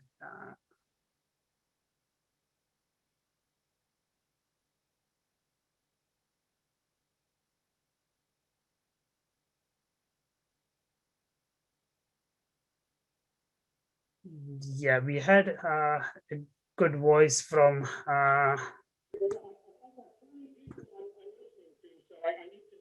I need to, one person needs to tell me what to do. And Camille can't hear me very well. yeah, now it's better. I mean, it's better than the previous one. So if you could start with your second point. Okay, Mr. Tehrani, should I start with my second point now? Yes, please. Okay, you hang up. Okay. All right. So my second point, again, follows from the first. The first had to do with our inability to see the process at work, because all we see is the final text. And therefore, as part of that process, one needs also to remember, or I think point out, that, for example, of the works up until the end of the Buyid period, we start off with some fiqh, that's true, okay? But there's an awful lot of other compilations of texts as well. And again, Basair is one. Basair is not necessarily a work of fiqh. If we look at Ibn Babawayh's, the Sheikh Saduq's collections, many of these are theological. They're not to do with fiqh at all, right? Yeah. So if that's the case, then going back to the question of process, what is it? Where is the scope for the consideration of the individual compiler and his role in the compilation, the decision to undertake these kinds of different kinds of compilations? So you have Ibn Babawayh's father, for example, doing something on ziyarat. You have Na'mani doing something on the ghaiba. Where is the scope for the individual and how the individual is going to assemble this thing? Now, again, the faithful will say that the divine is guiding the individual. And guiding the individual in the selection and also the process. But these are also, because these are different topics, there is a role also for looking at the environment in which the community finds itself in these different decades and centuries, up until, say, the arrival of the Seljuks. Okay? So there's individuals here too, and they will ask these kinds of questions and attempt to answer them by turning to the Hadith in the first instance. Okay, but that's the role of the individual. That's the scope of the individual. And in that, spread them all out on my table and see that the different compilations are responses. They are different responses to different sorts of situations, different kinds of questions that are a problem for the community to which the individual is responding. That is, Kulaini, Ibn Babawayh's father, for example, An-Numani, Ibn Babawayh with his 6 or 7 or 8 different kinds of collections, very, very different kinds of collections. And finally, then I would note that it does appear that in some cases one is getting the same text, but from a different isnad. And yet, there are also many, many instances where you're getting the same text from the same isnad plus one. That is the more recent narrator. So exactly the same isnad, exactly the same text, be it theological or to do with fiqh, with the addition of one final name, the process, and it's difficult for us in the West to see maybe it's just so it's difficult for me in the West to see the process at work. So now, having listened to His Excellency here, I think this is brilliant, but how can I show this in terms of process when I am then writing for largely a Western audience? But this is absolutely terrific. I really enjoyed it. And Khush Bahala Shema trying to summarize this. And Khayy Mamnu. And Mamnu to His Excellency as well. Thank you, Professor Newman, for this wonderful contribution. خدمت حاج آقا و حضاری که راحت با زبان فارسی راحت ترن. پروفسور نیومن از تشکر داشتن خدمت حاج آقا و خدمت اسلامیک کالج و عذرخواهی کردن بابت نکات فنی که پیش آمد بابت کنکشن و وصل شدن و اینها. ایشون خیلی خوشحال خواهد بود که این چیزها به صورت مکتوب در بیاد و تو اکادمیای غربی پخش بشه تا اینکه استفاده فراوانی برده بشه و این بحث یواش یواش راه بیفته تو اکادمیا. ایشون 3 سال داشتن، متاسفانه به خاطر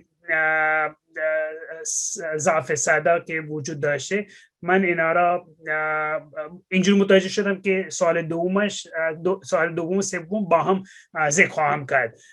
سال اول حاج ایشون این داشتن که بله ما کتاب کافی را دم دست داریم یا کتاب الفقیه شیخ صدوق را در دست داریم، ولی عملیاتی که اونها انجام دادن اونطوری که شما فرمودید که کلینی مقابله کرده با نسخه مختلف یا صدوق مثلا مقابله کرده باشد، اون چیزها که تو دستمون نداریم، یعنی اون عملیاتی که اونها انجام دادن ما فقط نتیجهش را داریم، اون عملیات را نمیتونیم نگاه کنیم چون دم دست نداریم، چیزی که داریم فقط اسانید وجود دارد. لذا این چگونه ما بتوانیم اینا را عملیات اونها را که پشت تالیف این کتب و این مصنفات باشد اونها را تحلیل و بررسی کنیم. لذا ایشون بیشتر علاقه مندن راجع به اون بیشتر روش فکر بشه. سوال دوم و سوم که با هم عرض میکنم اونطوری که بنده متوجه شدم این بود که بحثای اول قرن چهارم یا اول قرن سوم یک خورده پیچیده تر هست به این خاطر که مباحث سیاسی و فضای سیاسی و اجتماعی اون زمان هم باید در نظر گرفته بشه اونطوری که ایشون در کتابهایش انجام میده. به عنوان مثال تو بغداد آل بوی را نگاه بکنیم یا در قم فضایی که ابن بابوی و دیگر بزرگان شیعی زندگی میکردند.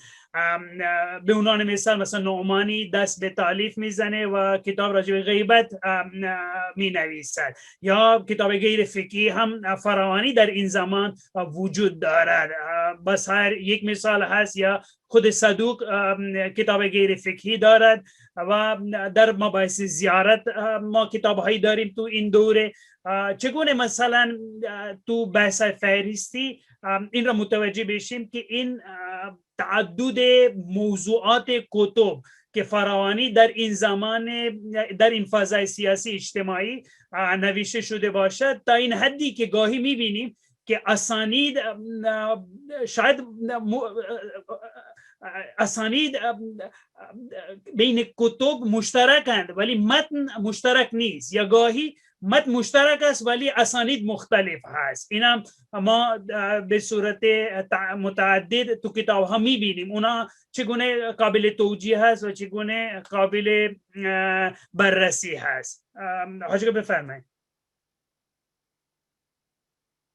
از حضرت عالی که زحمت کشیدین و با تشکر از آقای نیومن لطف ایشان آخر هم به فارسی عبارتی فرمودن.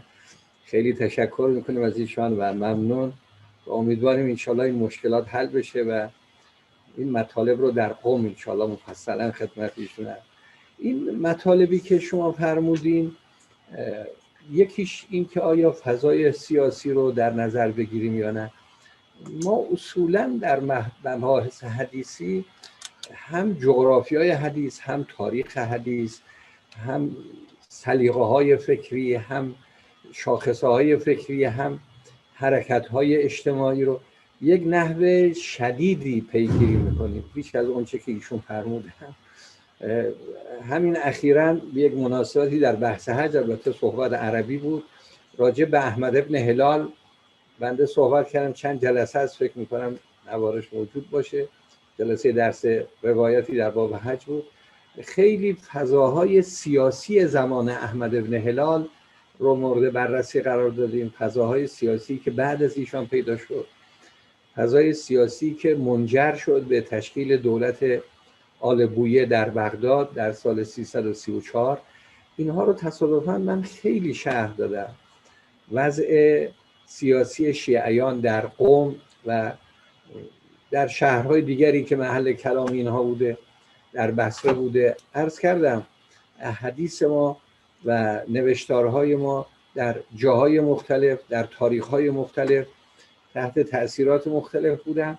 به لطف و عنایت الهی اینها رو بررسی کردیم و طبعا بر اثر گذشت زمان و مبانی مختلف و افکار مختلفی که علما داشتن، خواهی نخواهی حجم بزرگی از مسائل در مقابل ما ابتداعا قرار میگیره. لکن من همیشه عرض کردم هر رشته یک حافظ وحدت داره.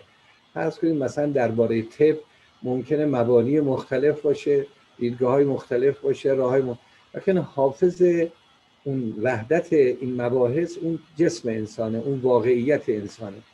در مسائل دینی حافظ وحدت اون نور الهی است. یعنی در مسائل دینی اصل بر اینه که حقایق دینی خیلی روشن، خیلی واضح، چون ادیان الهی مستقیم با وجدان مردم و با فطرت مردم و با نفوذ در این فطرت روبروست. و اصولا فطرت ها و وجدان ها از واضح ترین اشیاء هستند. وقتی میخوایم بگیم امر خیلی واضحه میگیم وجدانیه، این فطریه. پس مسائل کاملا واضحه، نور الهی حافظ این وحدته. اختلاف سلیقه، اختلاف دیدگاه، بعد زمان مشکلاتی رو ایجاد کرده، لکن ما به نیروی عقل و با نور علم و با اعتماد به حقانیت ادیان الهی و نورانیت و نوری که این دریاهای نوری که به اسم ادیان الهی وجود داره، ما به این نتیجه میرسیم که میتوانیم وارد مشاکل بشیم، خوفی از مشاکل نداریم، این مشاکل رو تحلیل بکنیم، این مشاکل رو بررسی بکنیم، اقوال رو بررسی میکنیم، افکار رو بررسی میکنیم.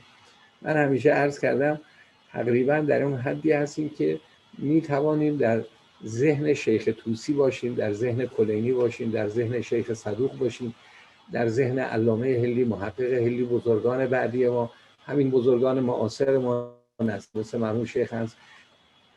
بر اثر اون جهتی که عرض کردم ورود در فکر اونها هم برای ما خیلی الان سخت نیست و اصولا این رو بدانیم که شریعت مقدسه واحد بوده، اختلاف نبوده. این نکته رو من عرض بکنم، در کتب اهل سنت درباره اختلاف حدیث رسول الله از خود رسول الله سوال نشده، ندارن روایت که به پیغمبر گفته باشن مثلا این مطلب شما با اون مطلب دیگه معارضه، این ندارن.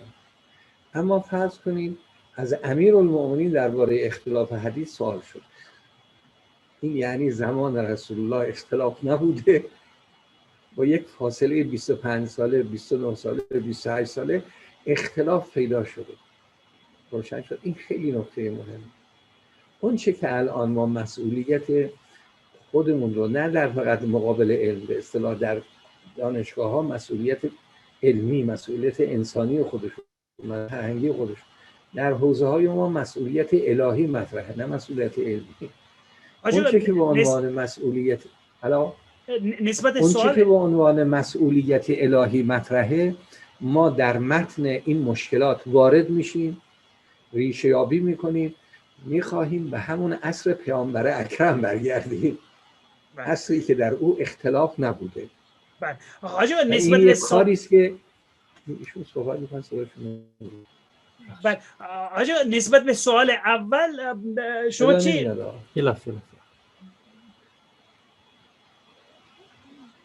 نسبت به سوال اول که آقای نیومن پرسیدن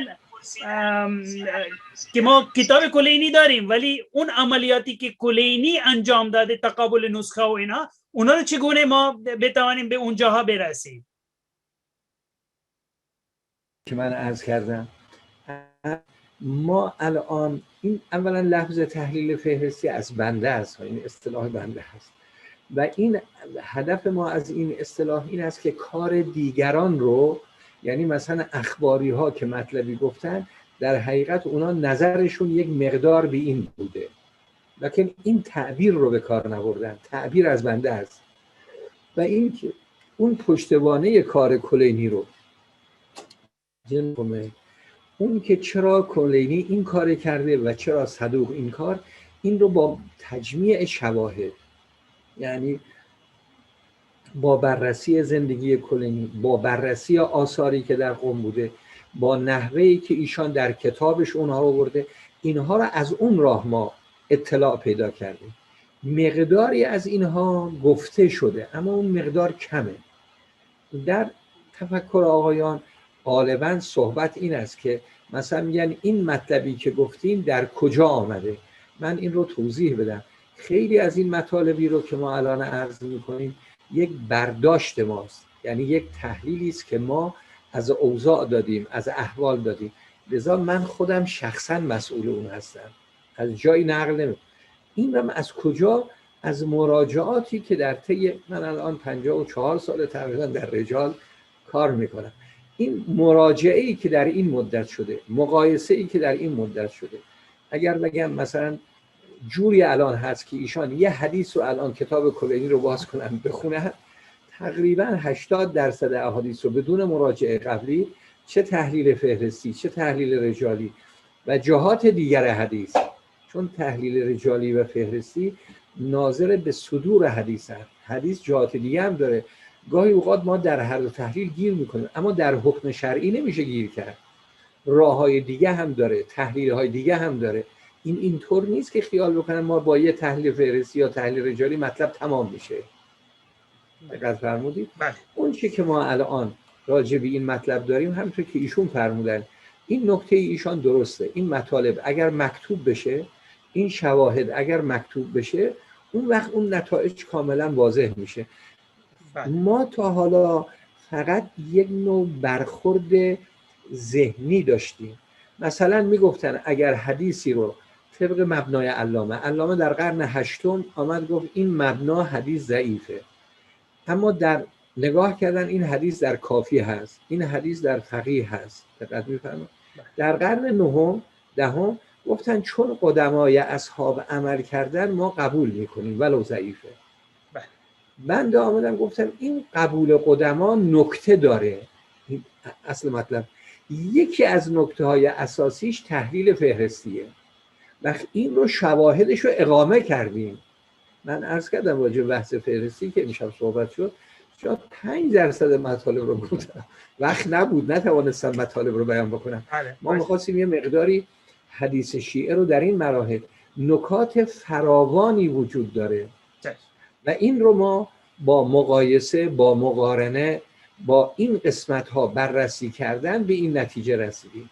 این نتیجه است که خود ما به اون رسیدیم، تعبیری است که خود من کردم، نه اینکه این مطلب من جدیده. مطلب جدید نیست. فرض کنید از قرن نهم میگفتن این حدیث ولو ضعیفه به اصطلاح علامه، لکن در چرا؟ چون حدیث شیعه مهمش در قرن چهارمه، کلینی اول چهارم، صدوق آخرشون، شیخ طوسی قرن پنجم، فقهای مهم ما هم قرن چهارم و پنجم. این اصطلاح رجالی و حدیثی قرن هشتم. طبیعتاً اختلاف پیدا میشه.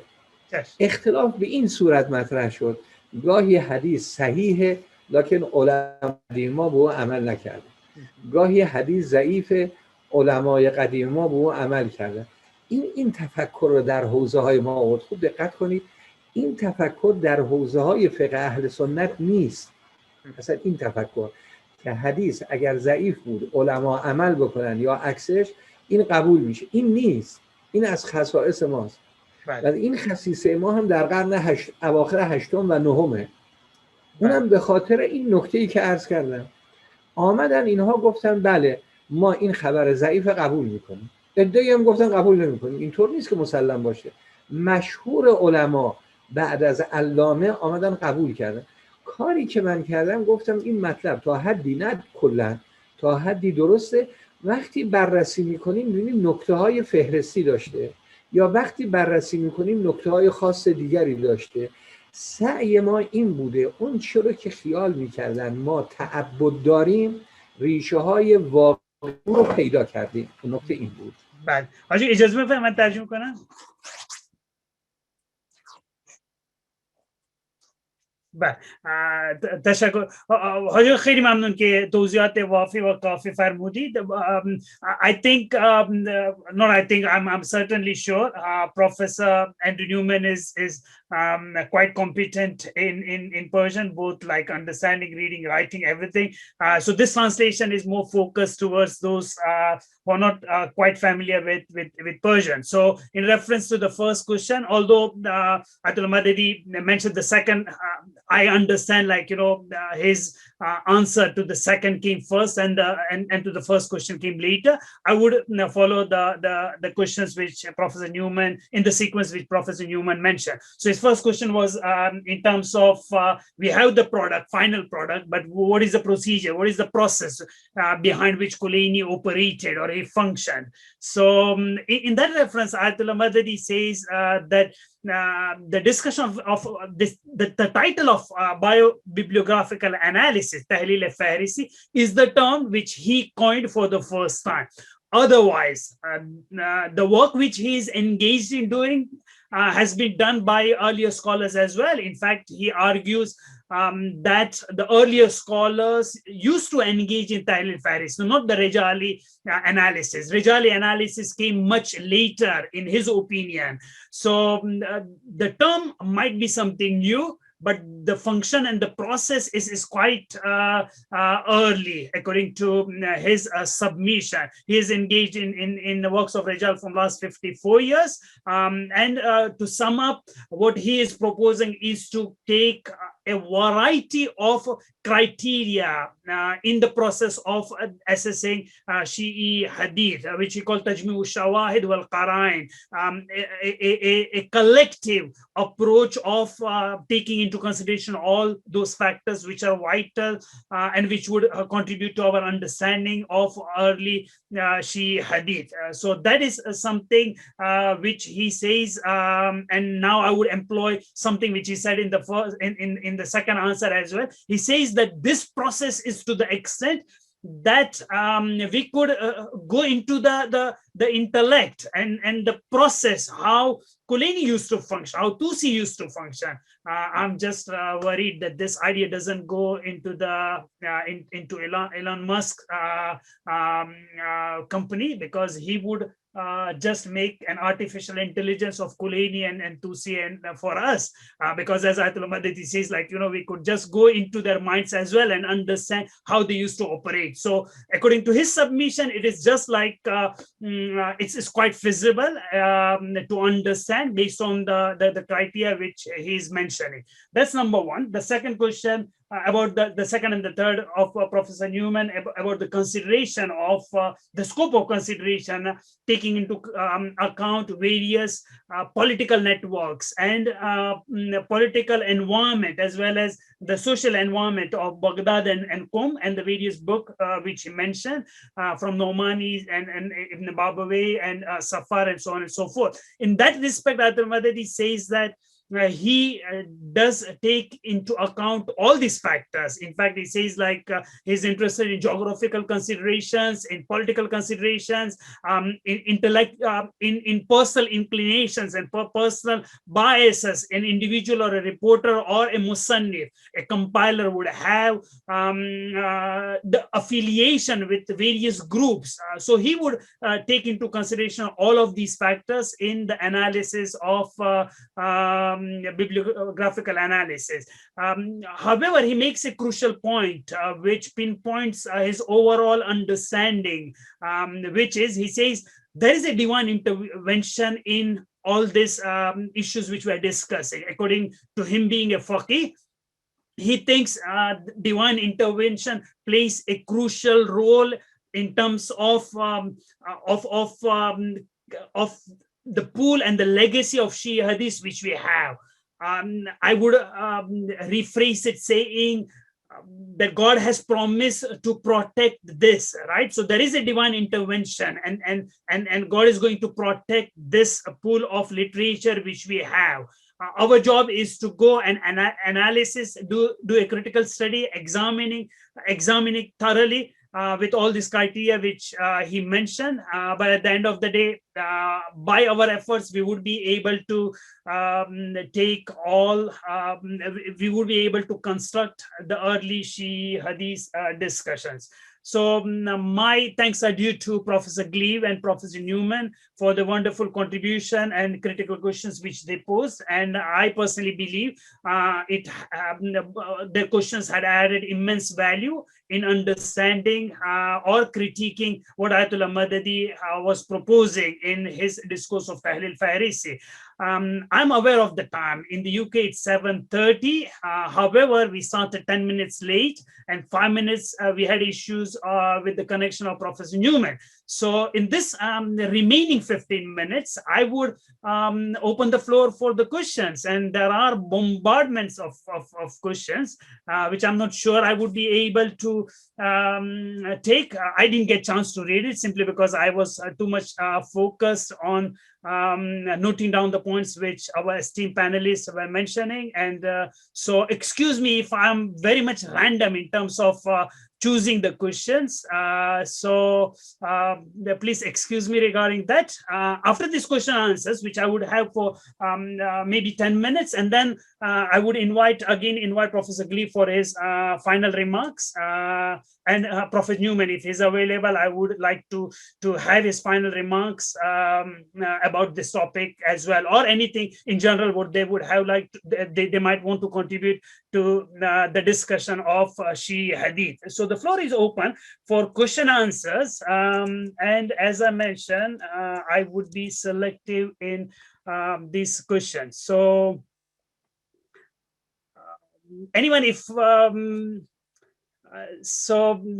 we have the one question, and I would like to welcome Ayatollah Madadi for this question. Hajiga, ye suali amade, agar farki beine ijazat qail nashavim, mitunim az ijazat Sheikh Kulini yek fihrist ahya kunim? عرض کردم اون چه که در کتاب کلینی آمده بعضی هاش کاملا واضحه به صورت حدیث شفاهیه، بعضی هاش هم کاملا واضحه به صورت اجازاته، یا لااقل اجازه تا مثلا فرض کنید میگه احمد ابن ادریس از محمد ابن عبدالجبار از صفوان، اینها چون زیاد در کتاب تکرار شده و زیاد بررسی شده ظاهرا اینها از کتاب صفوان باشه. اما آیا صفوان این مطلب رو از کتاب دیگری نقل کرده؟ محتمله. یا اون حدیث شفاهی است، اونم محتمل. ما تماما اینها رو با دقت و وسواس زیاد، به خاطر اینکه تأکید اصولا اهل بیت همیشه بر این بوده که احادیث خودتون رو بنویسین تا بعدها مردم به اونها احتیاج پیدا کنند. لذا این راه اهل بیت اصولا راهی بوده که بر جنبه های نوشتن و علمی بودن، چون نوشتن مایه بقای تمدن هاست دیگه، تمدن ها بقایشون به کتاب ها و نوشتار هاست. این مورد تأکید روی این نوشتارها دقت فراوانی شده، فوق العاده.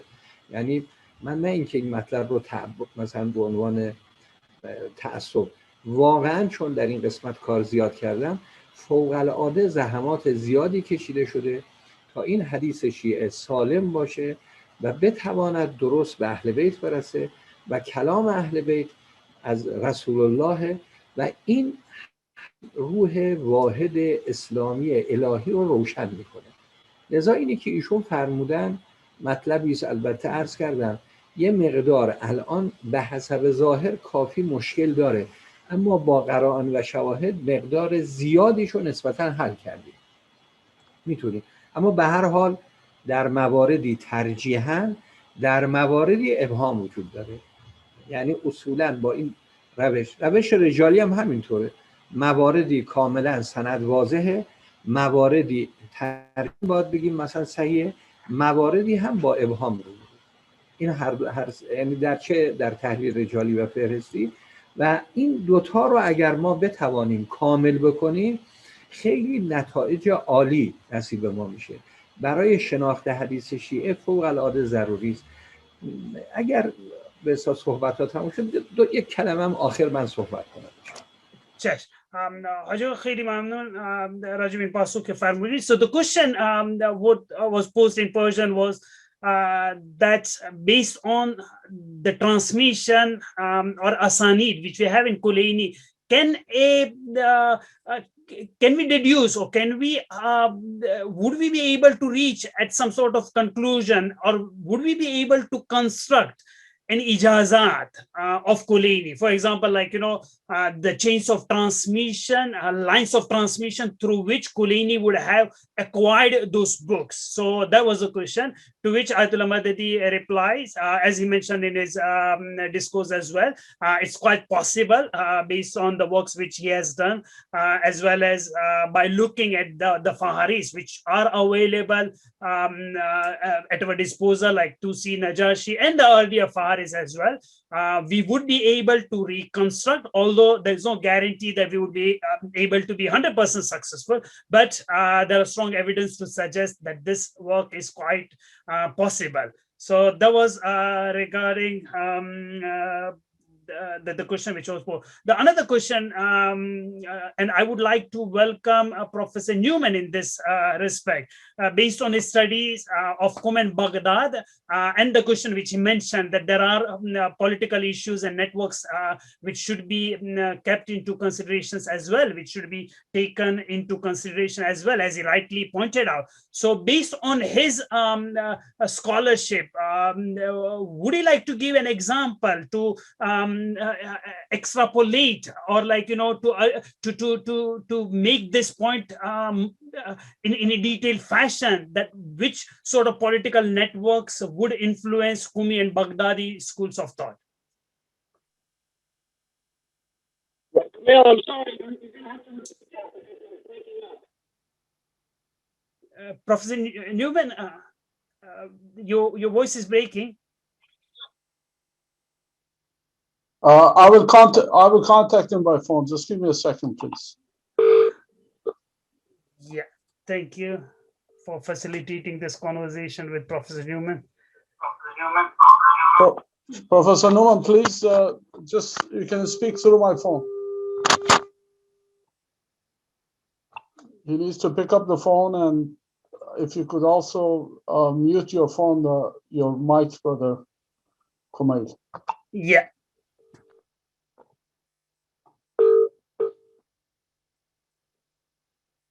Okay, go ahead. Okay, you go ahead.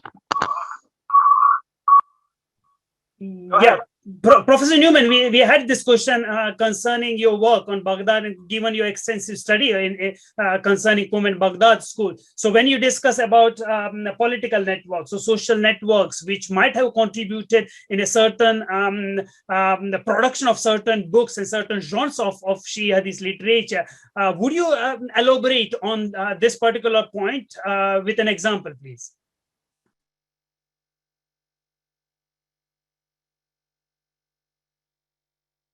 Can you hear me? Yes, we can, please.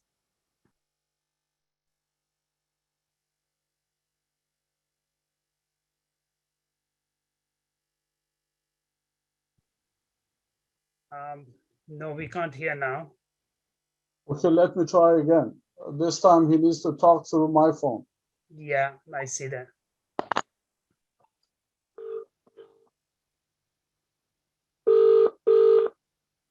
Okay, here I am. Yeah, go ahead. Yes, please. Can you hear me now? Yes, we can. Okay, terrific. Okay. So I think what I was trying to say in the first book is that in order to understand this, you need to compare all three of these collections. That's what I was trying to do.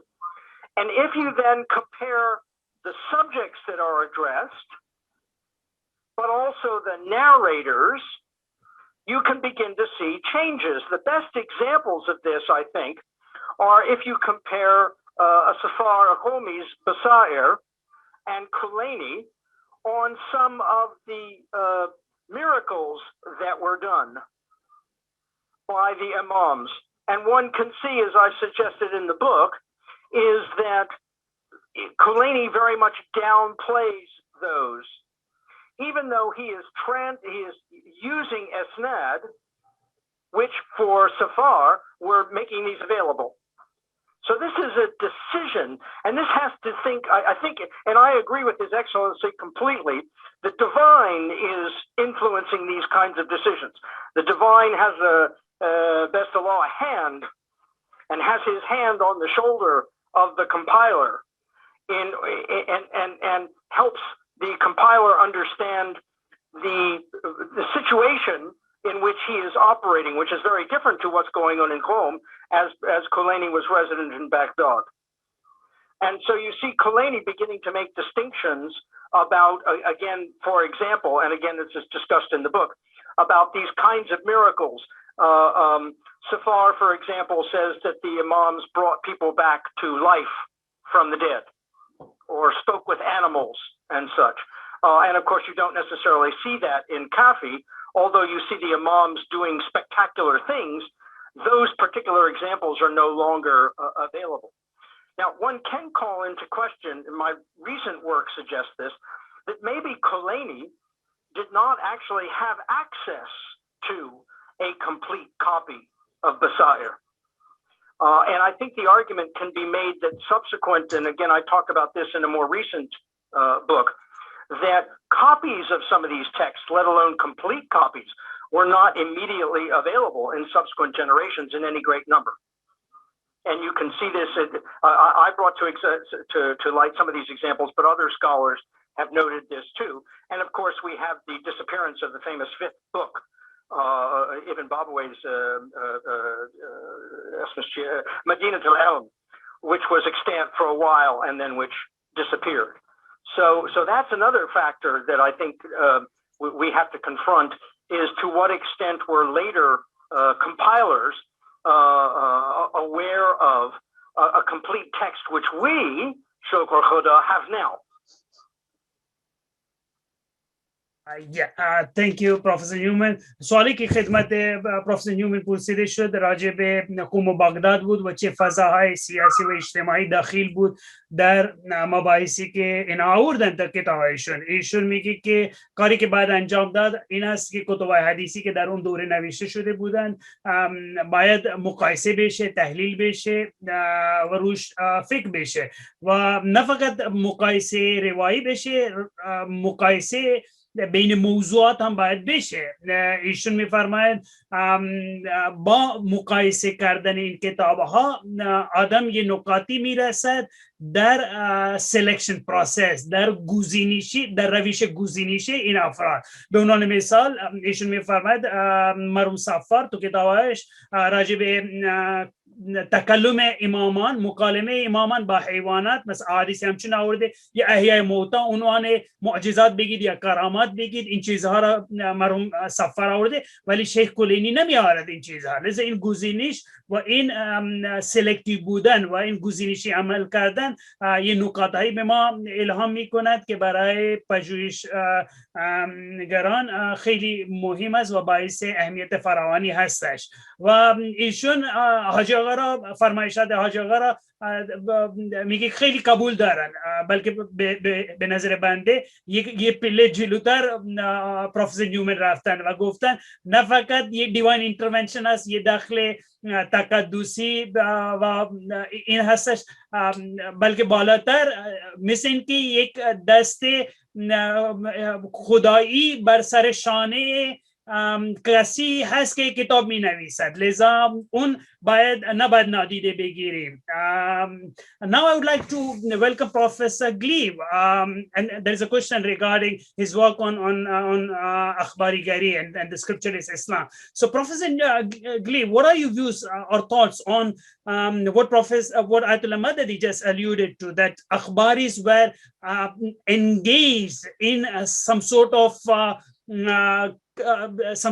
fihristī work, although they didn't mention the word fihristī, rather they gave a lot of weightage to the amal of the previous generation. So what are your thoughts on this topic? Well, thank you very much. I think there is a distinction between Ayatollah Madadi's approach and the Akhbari approach. Although they both like to treat the book as an important method of hadith transmission. And the difference is that the Akhbaris wish to trust the compilers of the 4 books and sometimes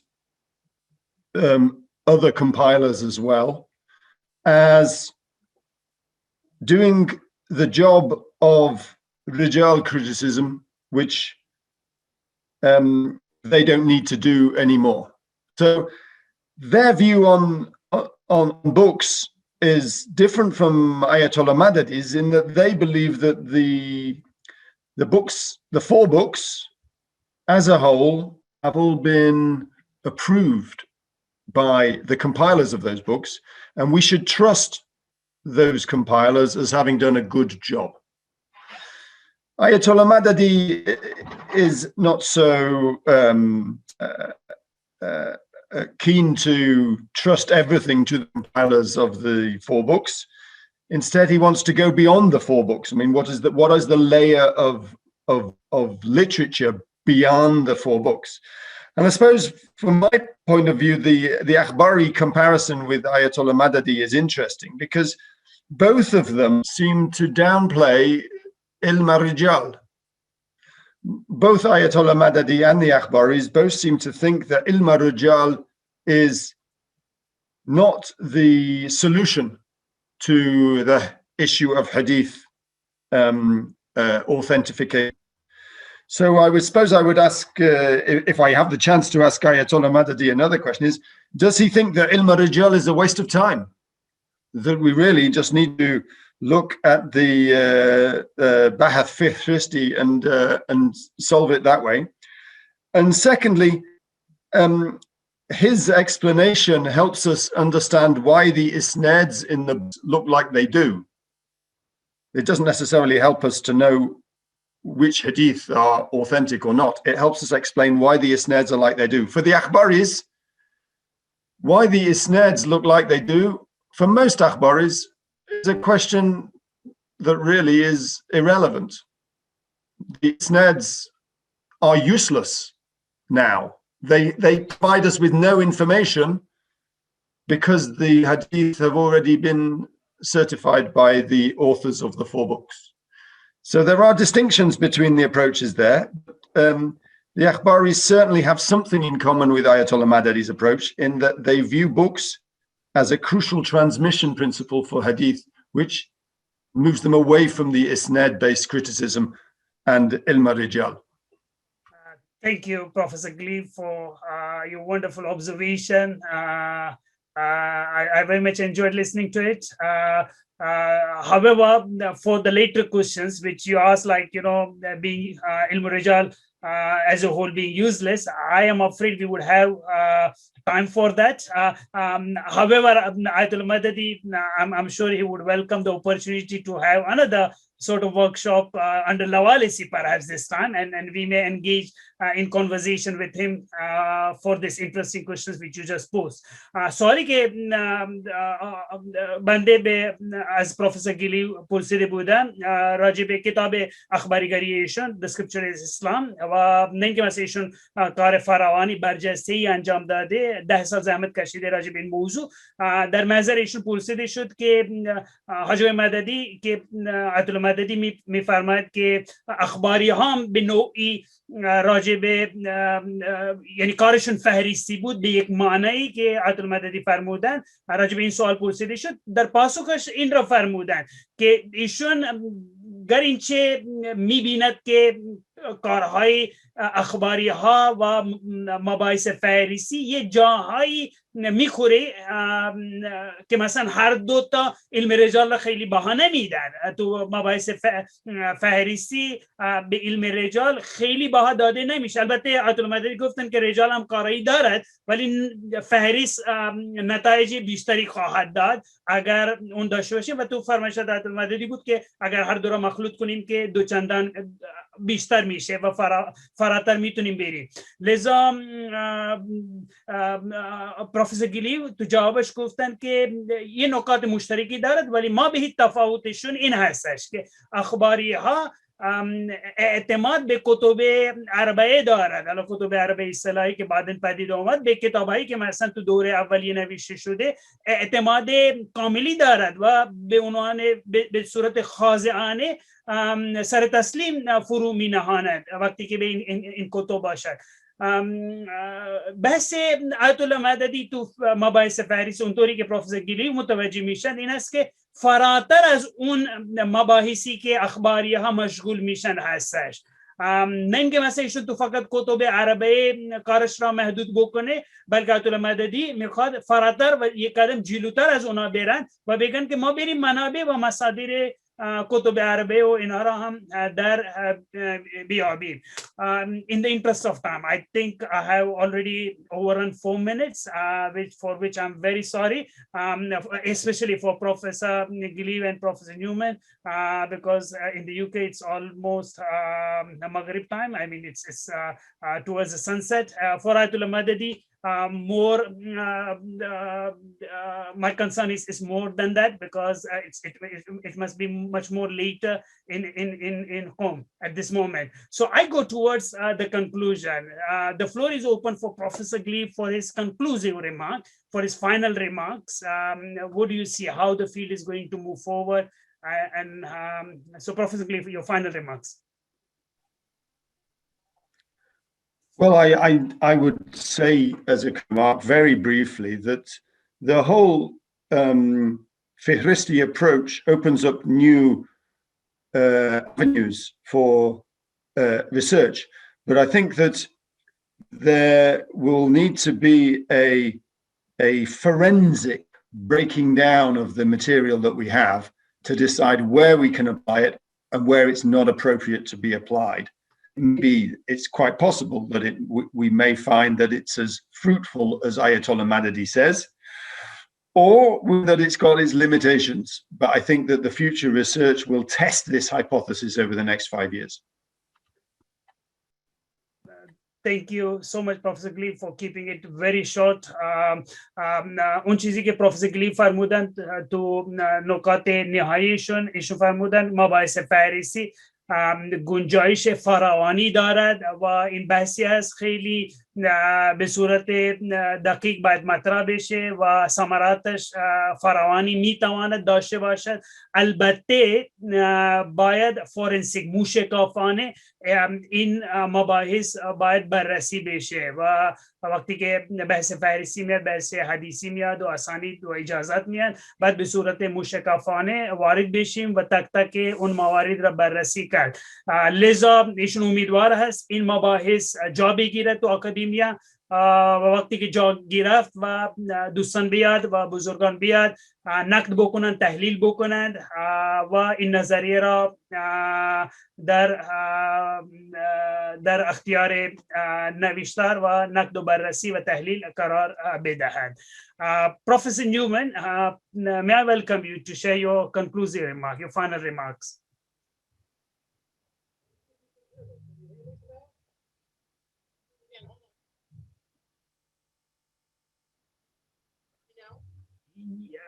Yeah, if you could just try.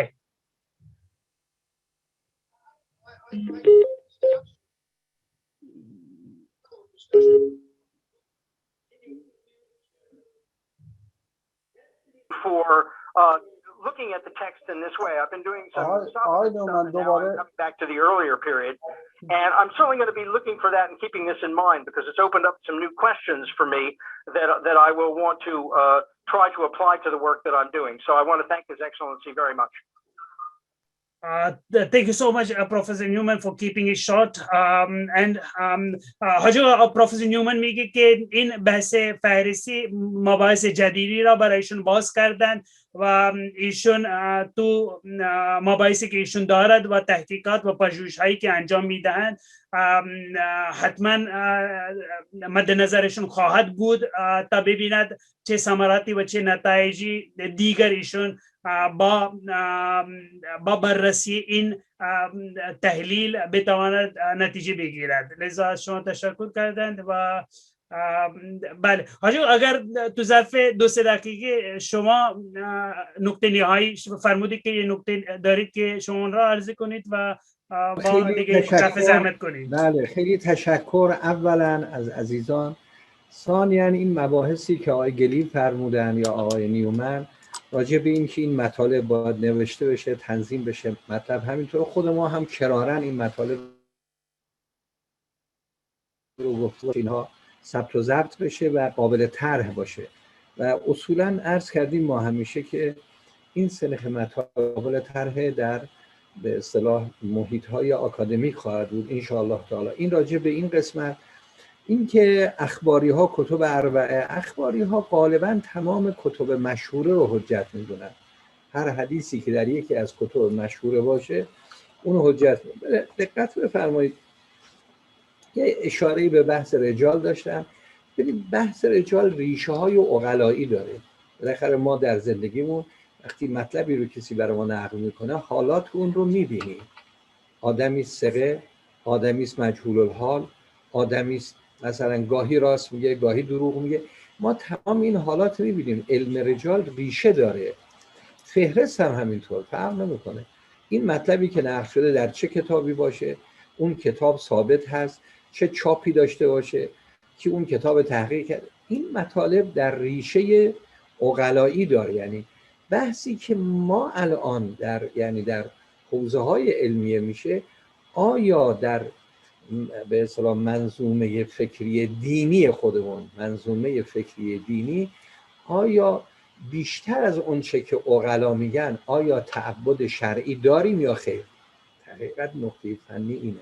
یعنی مثلا اخباری ها میگن ما تعبد شرعی داریم که هر حدیثی که در یکی از کتب مشهور، کتاب مشهور خصوص کتب اربعه نیست، مرادشون از کتاب مشهور هر کتابی که معروف است و به شخصی منسوب است و معروف است و نسخه هاش فراوان، احتیاجی یعنی فراوان، نه اینکه حالا هزاران نسخه، احتیاجی به اجازه نیست، انتساب این کتاب به اون شخص معروفه، مشهوره، هر چی باشه حجته و ادعا میکنن تعبد داری. چون بحث تخصصی میشه من متعرض نشدم. اینی که آقای گلیو فرمودن کتب اربعه، اون بعضیاشون قائلن لکن مشهورشون اینه و بعضی از اونها حتی بحث رجال، خود وسائل، آخر وسائل بحث رجالی داره، مفصلشون رجال داره. تشکر فراوان از عزیزان. فقط یه نکته آخر در شیعه، در معارف دینی شیعه خوب دقت کنن عزیزان من، چه بحث‌های رجالی، چه بحث‌های فهرستی، چه بحث‌های حدیث شناسی، این با مسائل دینی کاملا به هم آمیخته شده. خود حقایق دینی، چه فقهش، چه اخلاقش، چه عقایدش، چه فرض کنید مثلا تفسیرش، اینها کاملا یک منظومه وحیانی هستند. در شیعه اینها با اونها کاملا آمیخته، با اینکه اینها طریقند لکن کاملا آمیخته شده. لذا نظر شخصی خود من اینه در خصوص شیعه، اگر کسی میخواهد دقیقاً با منابع فقهی، با منابع کلامی، با منابع تحقیقی، با منابع اخلاقی آشنا بشه، با روایات، این بدون تخصص کامل نمیشه، یعنی بدون اجتهاد نمیشه. تصور من اینه. منجا همون شده وقت. یک لحظه. در اهل سنت میشه کسی متخصص در رجال باشه، دقت کنید، فقط تو رجال. اما در فقه شیعه یعنی در مکتب شیعه به نظر من نمیشه. کسی که میخواد در رجال یا فهرست در معارف شیعه وارد بشه باید کاملا در اون رشته متخصص باشه. این نکته بسیار اساسی. انشاءالله موفق و مؤید باشین، همه عزیزان موفق باشن و تشکر بسیار فراوان از حضرت عالی و عزیزانی که مستقیما گوش دادن و زحمت کشیدن و این دو بزرگوار آقای نیومن و آقای گلیو. باز هم تشکر فراوان و السلام علیکم و رحمت الله و برکاته. بنده همین تو سریعا ترجمه بکنم. حاجی چی فرمودن، ایشون عرض تشکر داشتن در خدمت حضار محترم پروفسور گلیو، پروفسور نیومن و برگزار کنندگان و نکته که ایشون تاکید کردن و به اصطلاح تایید فرمودن اون چیزی که پروفسور گلیو و نیومن فرمودن که واقعا بحث باید موشکافانه باید وارد بشیم و نباید این مباحث فهرستی را فقط یک دیسیپلین و یک فیلد بدونیم، بلکه یک منظومه هست. و I think what he was trying to allude to Professor Ayatollah Madadi, he says that we will have to look at the discussion of Faris is not just only a discipline or a field, rather it's a system, it's a framework through which we will have to analyze and examine theology, fiqh, hadith, ethics, so on and so forth. The most important factor which he claims or he argues is that in Sunni sources, yes, one can be an expert in ilmu rijal and would be able to appreciate the variety of discipline and make a sense of those discipline. When it comes to Shi'i legacy and Shi'i works of hadith, a person has to be mujtahid, a person needs to reach to that advanced level of understanding to fully comprehend the nuances and the sophistication associated with all these disciplines. And for that reason, Faris plays a vital and crucial role. So he ends with thanking everyone, and I do the same. It's just 1 minute left to 8. It's 8 o'clock prompt.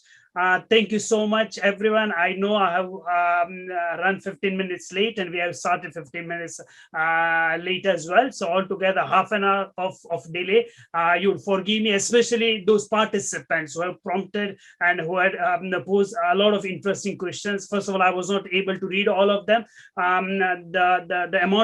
The number of questions which I was able to read due to the time constraint, I was not able to address them. So thank you so much for participating, each and every one of you. Thank you, Professor Gleave. Thank you, Professor Newman. حاجه خیلی خیلی ممنون وقت شریفتون رو در اختیار ما گذاشتید و ما خیلی استفاده بردید. و السلام علیکم و رحمت الله و برکاته.